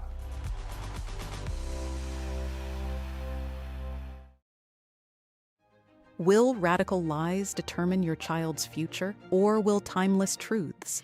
Fathom the Good equips children with wisdom against the world. Our homeschool curriculum teaches high schoolers to think critically. We provide primary texts, original content, reasoning tools, and mentoring videos to help them transform America. Teach your children to navigate the world's woke confusion. Teach them to fathom the good. As we naturally age, many people are getting zero amount of this incredible and unique substance. That's when we start seeing an impact in our joints, skin, nails, and even our digestion. People ask me, Dr. X, what is the #1 supplement I should be taking? My answer is multi-collagen protein. People's reactions to me, people were like, what are you doing? What is going on? You look amazing. You have a glow about you. What makes Ancient Nutrition Multi-Collagen stand out from other brands? 10 types of collagen. It's grass-fed, pasture-raised with vitamin C and probiotics. It's proven to reduce joint discomfort rapidly, continuously, and persistently. It improves the appearance of crow's feet after 4 weeks and improves skin tone after 8 weeks. And it promotes hair thickness, growth, and a reduction in hair breakage. It has transformed everything from my hair. Like, my hair was starting to kind of just, come out, and I don't have that anymore. My skin feels amazing. Call the number on your screen and find out how to get a free bottle when you order, plus free shipping and our 30-day money-back guarantee. And as a bonus, we will include Dr. Josh Axe and Jordan Rubin's revolutionary book, Multi-Collagen Makeover, free with your order, plus free shipping and free returns. I have implicit trust in Dr. Axe because the plan worked. I'm living proof of it. This is the collagen protein that is backed by clinical studies. It's what my family uses, it's what I use, and I know you're gonna benefit in a big way as well. Love the results or get your money back. This special TV offer is not available in stores. Call the number on your screen or go online now.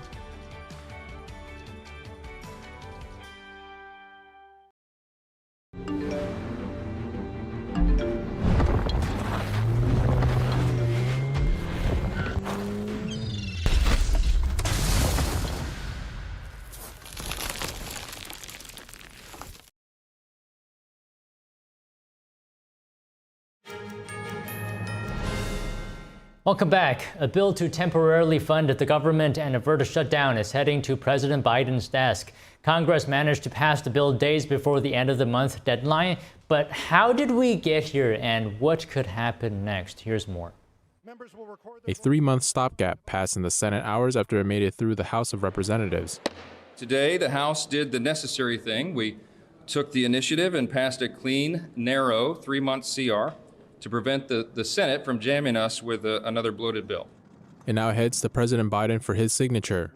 The bill will keep the government running till December 20th. Earlier on Wednesday, it cleared the House with overwhelming support. All House Democrats backed the bill after previously voting to kill a stopgap that was tied to the SAVE Act. This measure would have required all potential voters to prove their U.S. citizenship while registering. The new funding bill did not contain any of the SAVE Act's provisions. 82 Republicans voted against the bill. Some expressed concern about the kind of funding package that would be brought in December. It's disappointing. We have a Republican majority. We should be cutting spending, not continuing to pass spending bills that grow the national debt. Others rejected the measure because of the move to de-link it from the SAVE Act. All this is setting up another tough battle in December. Johnson has vowed the House will not approve a single overarching bill to fund the entire government, known as an omnibus. Senate Majority Leader Chuck Schumer said he hopes the positive outcome of this bill can set the tone for more bipartisan work at the next session. The House passed a bill yesterday allowing congressional observers to oversee elections. The Senate approved the bill by unanimous consent on Tuesday. It now goes to President Biden for his signature. If signed, the bill would require states to permit federal observers at U.S. elections. Lawmakers aim to ensure transparency and accountability during future elections. Both chambers of Congress showed bipartisan support for the measure. President Biden is expected to sign the bill into law soon.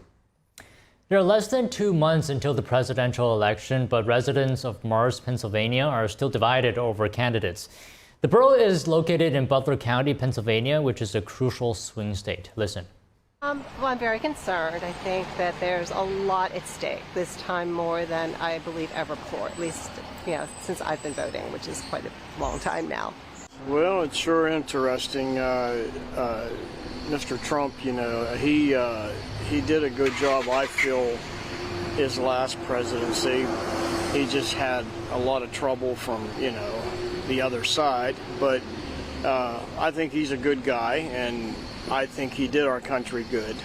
My hope is that in this election, maybe we need a fresh face, and that may be the middle class has been overlooked, and we need a manufacturing base that comes out of a middle class sort of economy.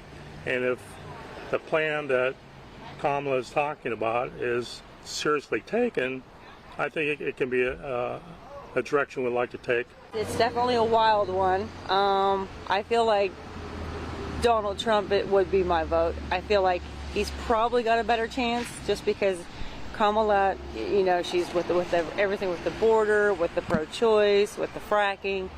I feel like he's probably got a better edge. I think we could go in two very different directions with each candidate because they're so different. The views, their policies, so I think that can really change the dynamic of the future of our country. I think there are definitely weaknesses in Harris. I mean, I don't think she's a perfect candidate, but I do look at the two of them and I see a very clear choice. I think in terms of someone who is going to lead the nation, represent us in front of everyone. Kamala, I don't know how she can handle foreign affairs. I mean, that's what I have against her, as far as how she's going to handle Mr. Putin. It started as a joke, but now a suburban Philadelphia bakery's cookie poll has grown into much more. NTD's Daniel Monahan has more on the tradition, which started in 2008 for the presidential campaign then. Lochel's Bakery in Hatboro is swamped with orders. People are driving hours to buy the cookies in person, and shipment orders are coming from as far away as Alaska. The bakery sells 4-inch round sugar cookies, one with blue and white sprinkles and a Harris 2024 label on it, the other with red and white sprinkles and a Trump 2024 label. The cookie poll has accurately predicted the winner the first 3 times, but not in 2020, when Republican Donald Trump lost the election for the White House to Democrat Joe Biden. Each shipping order, each cookie, they're all counted individually. So right now, Trump is leading. He also did win in 2020 the cookie poll here. Kathleen Loschel, whose husband is Lochel's third-generation baker, said sales exploded that year as customers bought thousands of cookies. I'd like to express to everybody this is just like a fun non-stressful tally that we're taking. It's definitely not scientific. Trump, Trump, Trump. Helene Moran bought Trump cookies on her 82nd birthday with her daughter and son-in-law who live in North Carolina. So we came to buy our Trump cookies. Want to talk? Which we do whenever Trump is up for election, which he's my sweetheart. I love him so much. This year, election cookie sales are outpacing 2020's sales. Loschel says the cookies are being shipped all over the United States with about 3 to 4 weeks back order. For now, the bakery guarantees shipments will arrive by Election Day on November 5th. We're also seeing people drive in from a couple hours away because they're going to get them faster than being shipped. So that's bringing a whole new energy to our stores. Loschel says any small business can potentially gain from the election if you do it the right way. Offer both candidates, make it a fun experience, not make fun of people, not pin a candidate against each other. Trump's numbers may have gotten a boost after he shared a story about the cookie poll on his social media platform.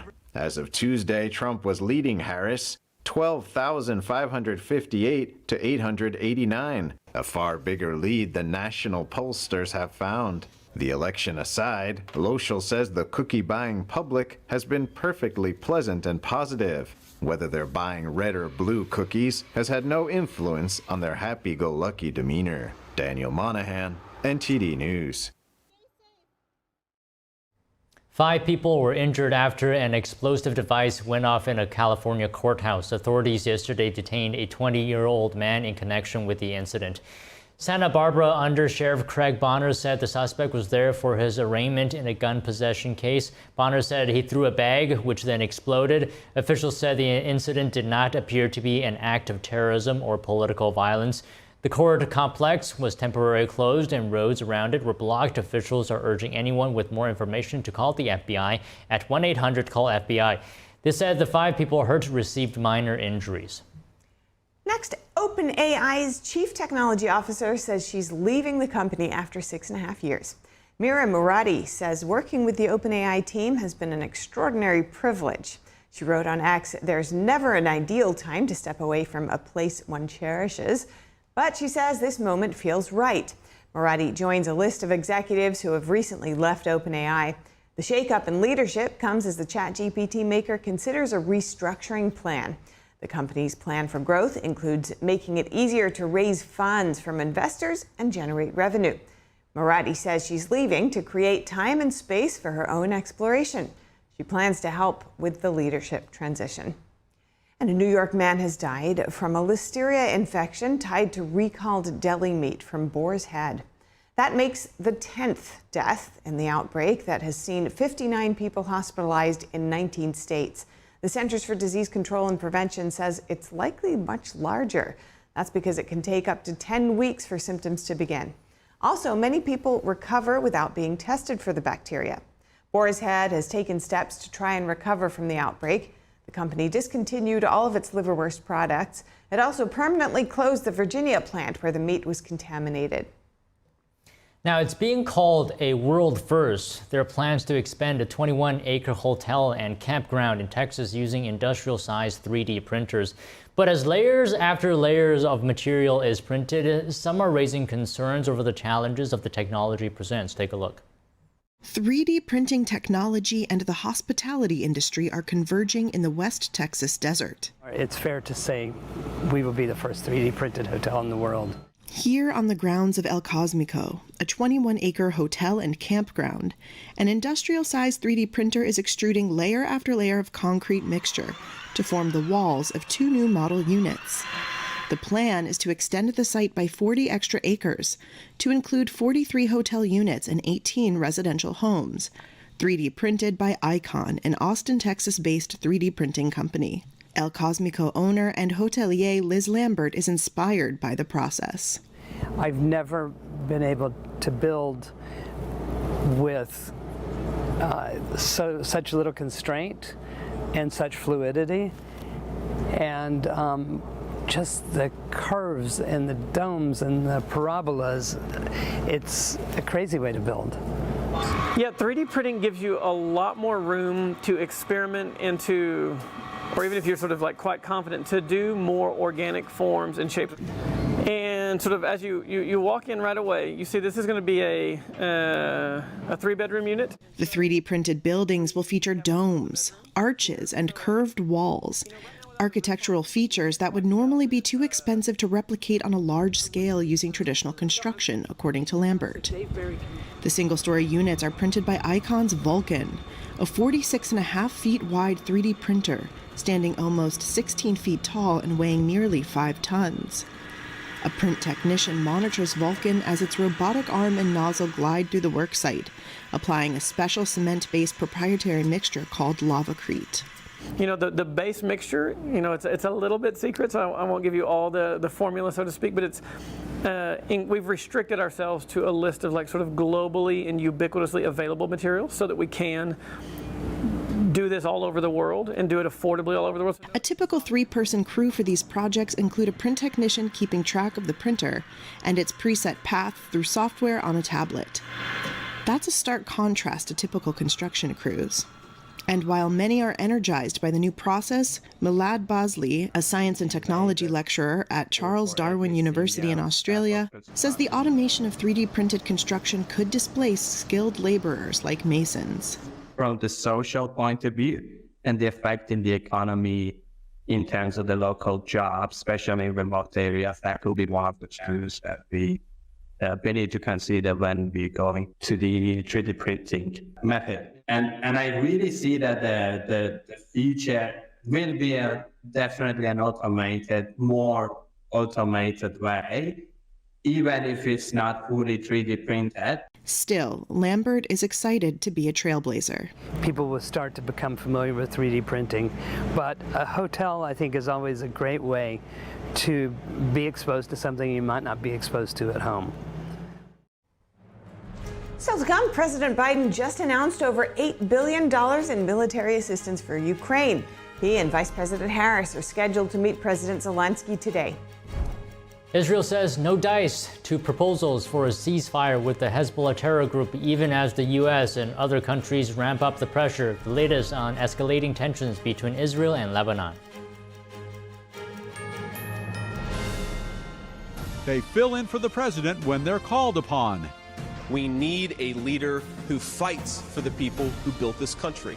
A debate between candidates for second in command. Let's chart that new way forward. Let's do it because we believe in the promise of America. Watch our live pre- and post-debate coverage of the vice presidential debate with Steve Lance and Tiffany Meyer on The Nation Decides, Tuesday, October 1st at 8 p.m. Eastern on NTD News.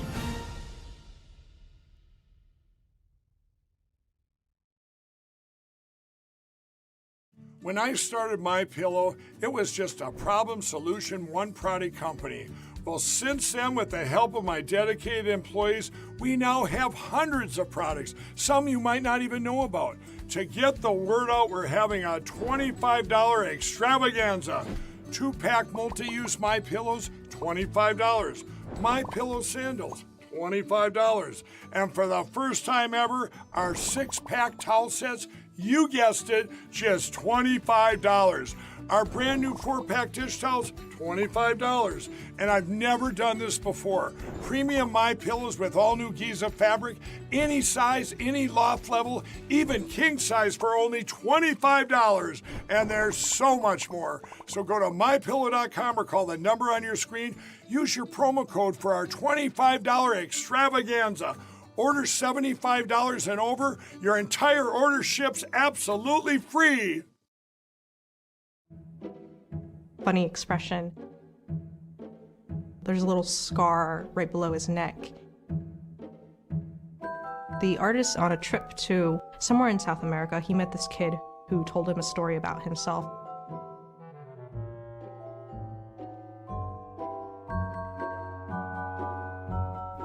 The technique is really good. As you'll see, like in the foreground, there's water on his face. The texture is so realistic, but then sort of in the back, you have these washed out colors, almost sort of fantasy feel. The whole of the picture is very balanced, and you still get that sense of harmony and warm light from it. The artist, he was really moved by the child spirit.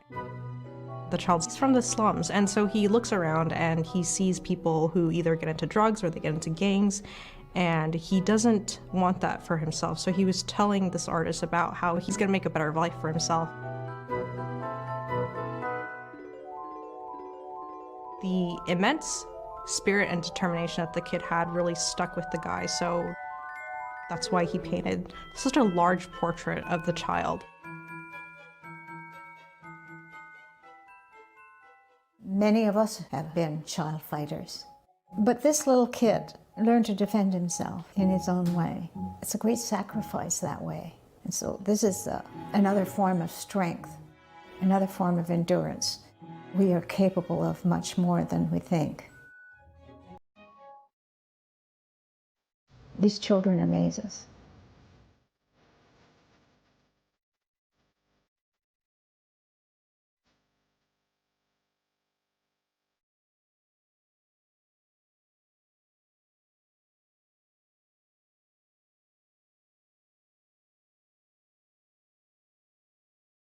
Hi, I'm Kelly Wright. We thank you for joining us and watching America's Hope here on NTD News.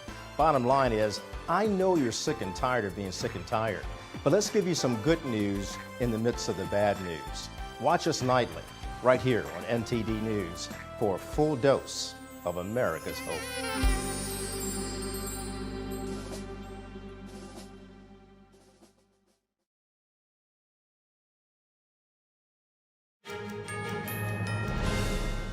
Welcome back. The House Task Force charged with investigating the attempted assassination of Donald Trump in Butler, Pennsylvania in July met in Washington, D.C. today. The hearing comes a day after the release of a report detailing key failures by the U.S. Secret Service that led to lapses in secret security measures taken that day. Republican Representative Mike Kelly of Pennsylvania denounced political violence in Thursday's hearing and said Americans should be outraged over it regardless of what party they support. Here's a quick look back at the hearing. Please separate the politics from all of this. This is a United States citizen running for a political office. He has a wife, he has children, he has grandchildren. Nowhere in our whole scope of government can we accept the fact that these people jeopardize or put their life in danger by running for a public office. It's totally unacceptable. It's the obligation of this Congress, this administration, and public servants at all levels of government to stand against those who would use violence to interfere with our elections. Every American should be outraged, regardless of who they intend to support, by these attempts to nullify their votes through violence. What was your mission as you understood it that day? As we understood it, it was to deploy sniper teams to overwatch the stage, the crowd, the venue area where most of the people would be gathering. Do you feel that the Secret Service adequately prepared you and your men for July 13th? We were certainly prepared for the missions that they had given us. There were additional things, obviously, that probably needed covered, but they had never asked us to do that. They never tasked us with that. So given what they specifically asked us to do, we were certainly prepared to do that. House investigators also heard from local law enforcement officials about their actions that day. The Secret Service initially blamed local officers for the shooting in Butler, but the agency has since then taken full responsibility for the security failures that day.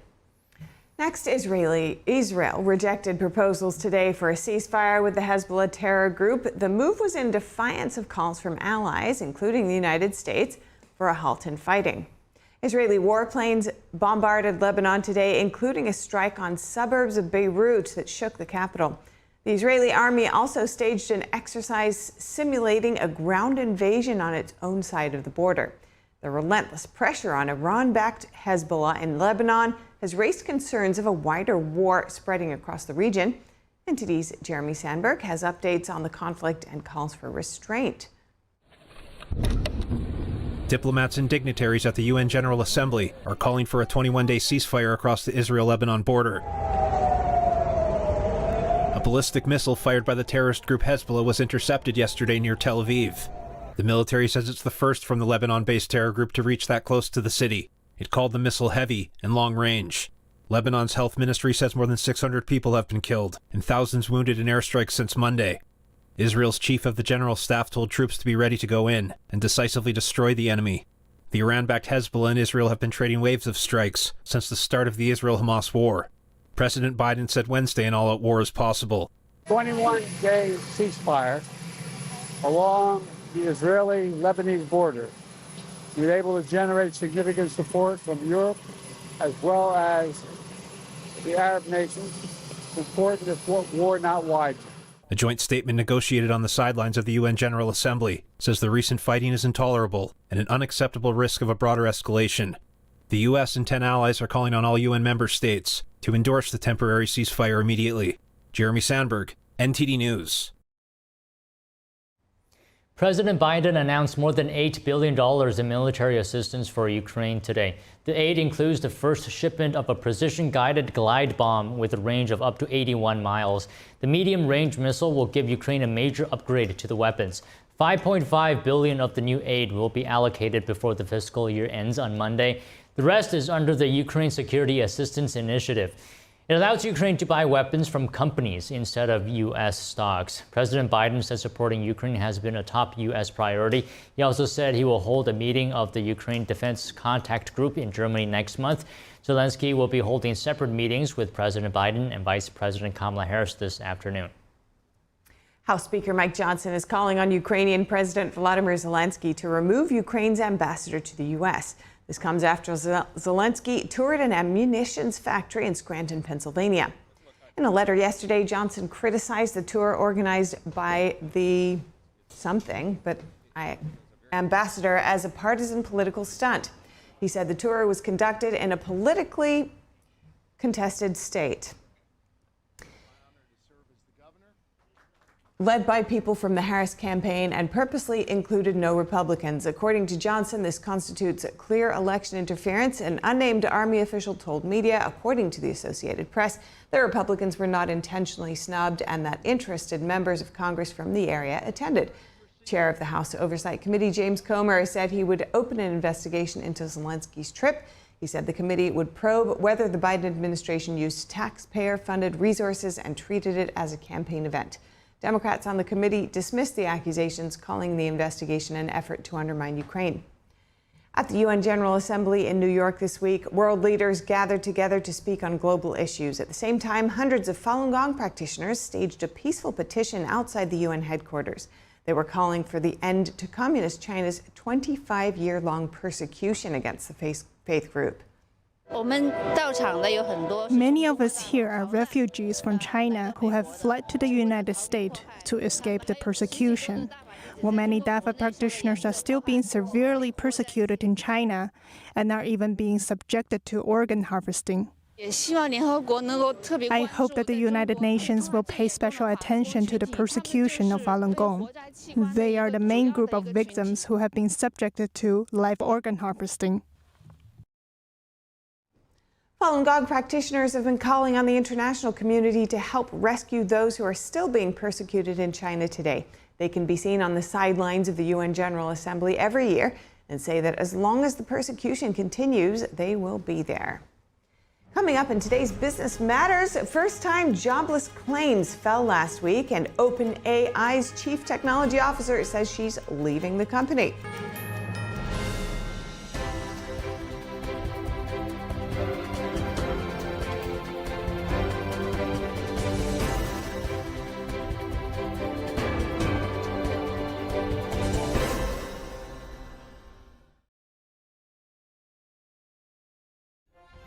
They fill in for the president when they're called upon. We need a leader who fights for the people who built this country. A debate between candidates for second in command. Let's chart that new way forward. Let's do it because we believe in the promise of America. Watch our live pre- and post-debate coverage of the vice presidential debate with Steve Lance and Tiffany Meyer on The Nation Decides, Tuesday, October 1st at 8 p.m. Eastern on NTD News.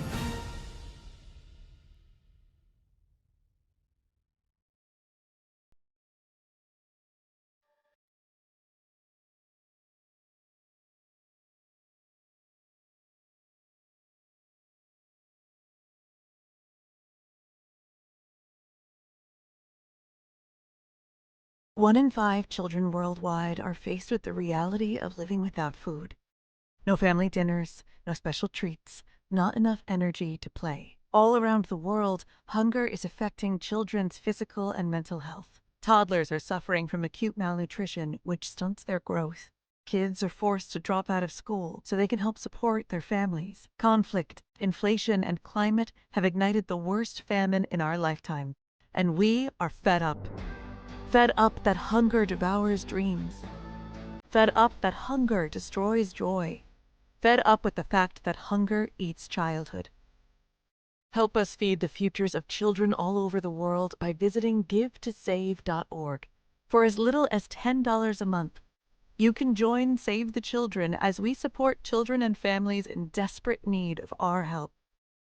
Now is the time to get fed up and give back. When you join the cause, your $10 monthly donation can help communities in need of life-saving treatments and nutrients, prevent children from dropping out of school.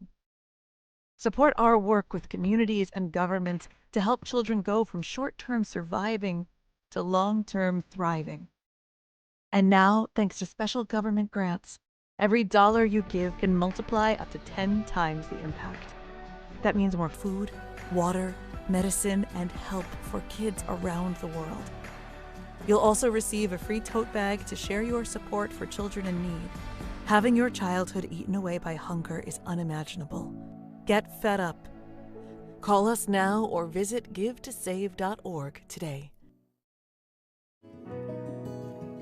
Looking for a healthy and smooth-tasting brew? Drop by Days Coffee Roasters today and explore our wide selection of specialty-grade small batch roasted coffee. Home to North America's first enzyme-fermented coffee, we source a wide selection of specialty-grade coffee beans from around the world, and our baristas are ready to craft your customized brew. Visit Days Coffee at 28 North Street, Middletown, New York. Come experience a brew like no other.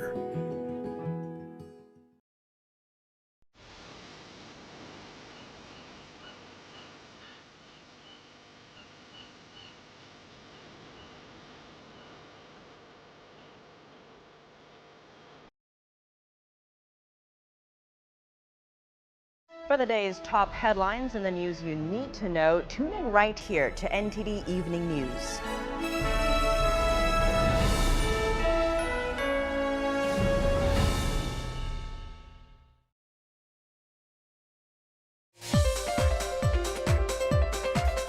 And in today's Business Matters, first-time jobless claims fell last week. OpenAI's chief technology officer says she's leaving the company. The Federal Trade Commission's cracking down on deceptive AI businesses. And Southwest Airlines keeps open seating for another year. An arbitration board ruled in favor of Nippon Steel's buyout of U.S. Steel. And Toyota will end its contract as a top sponsor for both the Olympics and Paralympics. Now, the number of Americans making first-time jobless claims and benefits dropped last week. According to data from the Department of Labor released today, there were 218,000 first-time claims for unemployment benefits. That's down from 222,000 the previous week. The number of new claims fell below economists' expectations of 223,000. Meanwhile, continuing claims from those who are already receiving jobless benefits were slightly up. They increased to 1.83 million for the week.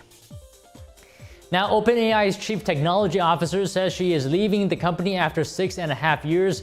Mira Murati says working with the OpenAI team has been an extraordinary privilege. She wrote on X, "There's never been an ideal time to step away from a place one cherishes, but she says this moment feels right." Murati joins a list of executives who have recently left OpenAI. The shakeup in leadership comes as the ChatGPT maker considers a restructuring plan. The company's plan for growth includes making it easier to raise funds from investors and generate revenue. Murati says she is leaving to create time and space for her own exploration. She says to help with the leadership transition. The Federal Trade Commission is cracking down on businesses that use deceptive artificial intelligence to lure in customers. In a new law enforcement sweep, Operation AI Comply, the FTC took action against companies that said it used AI to trick, mislead, or defraud. The alleged schemes included use of an AI tool that enabled customers to create fake reviews, advertising for the world's first AI lawyer, and AI-assisted e-commerce businesses, all of which are illegal, failed to deliver, and defrauded consumers of millions of dollars. And Southwest Airlines open seating is staying put for at least another year. The airline says its passengers will be able to book a reserved seat in late 2025 for flights in early 2026. In July, Southwest announced that it is stepping away from the open seating model it's had in place since the airline was founded. The airline also said it would offer premium seating for the first time. Between now and the rollout, Southwest will be reconstructing its planes. The airline is hoping this change will help the company, which has struggled since 2020. U.S. Steel said yesterday an arbitration board had ruled in favor of Nippon Steel's almost $15 billion buyout of the company. The United Steelworkers Union disagreed with the decision. The board ruled that U.S. Steel met all the conditions in its labor agreement with the union. Though the union said the decision did not change its opposition to the deal. The deal has faced political opposition since it was signed last December. Presidential candidates Kamala Harris and Donald Trump say they support keeping U.S. Steel as an American-owned company. The Toyota Motor chairman said today that the company will end its contract as a sponsor for both the Olympics and Paralympics following the end of the Paris Games. Though he added the company will continue to support athletes, Panasonic Holdings said earlier this month it would end its 37-year contract as a top sponsor, which began after it became an official partner of the Olympic Games in 1987. Now, being a successful cook isn't that hard. That's according to one of France's top chefs. It just requires hard work and passion, and also a special ingredient that comes from the heart. Chef Guy Savoy welcomed NTD's correspondent David Vivez to his restaurant in Paris. This might be the best restaurant in the world. For the 7th year in a row, an algorithm called The List, which processes 1,000 reviews, has ranked this place, La Monnaie de Paris, at this level. Chef Guy Savoy says cooking isn't hard. It can start with something as simple as a cabbage soup. Cette manière de vivre. It's a way of life, and for me, this way of life is an addiction. I need to feel all these sensations in the morning when I enter the restaurant. I need to see the girolles in the morning, to grab the ceps, to hold the lobster, to touch a box of carrots.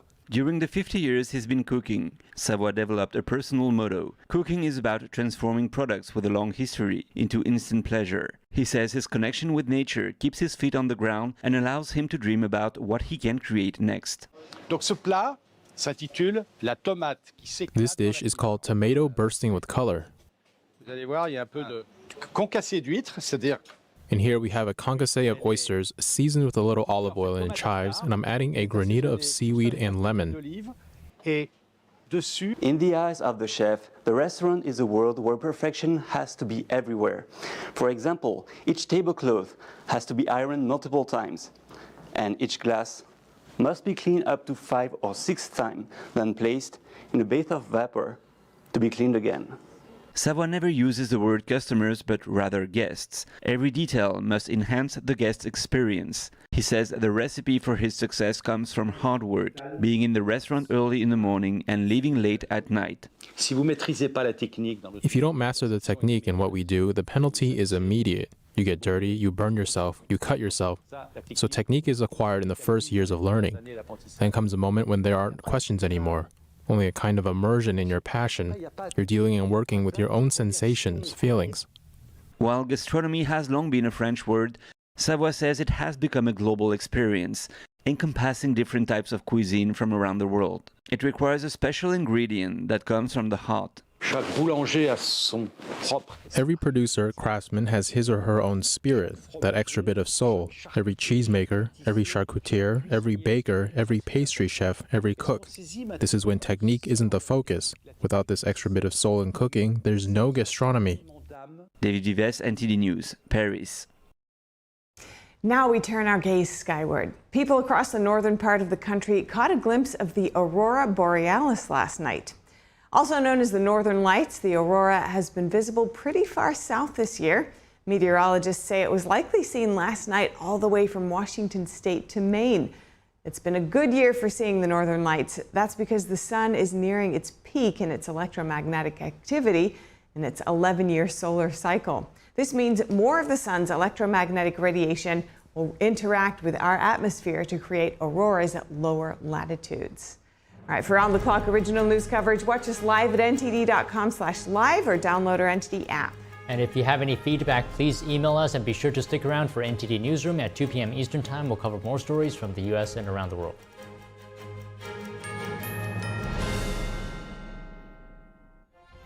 They fill in for the president when they're called upon. We need a leader who fights for the people who built this country. A debate between candidates for second in command. Let's chart that new way forward. Let's do it because we believe in the promise of America. Watch our live pre- and post-debate coverage of the vice presidential debate with Steve Lance and Tiffany Meyer on The Nation Decides, Tuesday, October 1st at 8 p.m. Eastern on NTD News.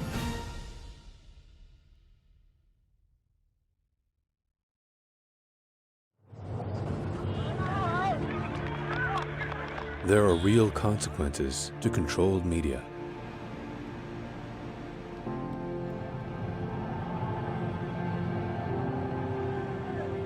And NTD's founders know them firsthand. Our freedom of thought is the price. This is the lesson that guides us in everything we do. So there's the tear gas there. We know the value of a free society. And we take seriously the responsibility to preserve it. We are NTD.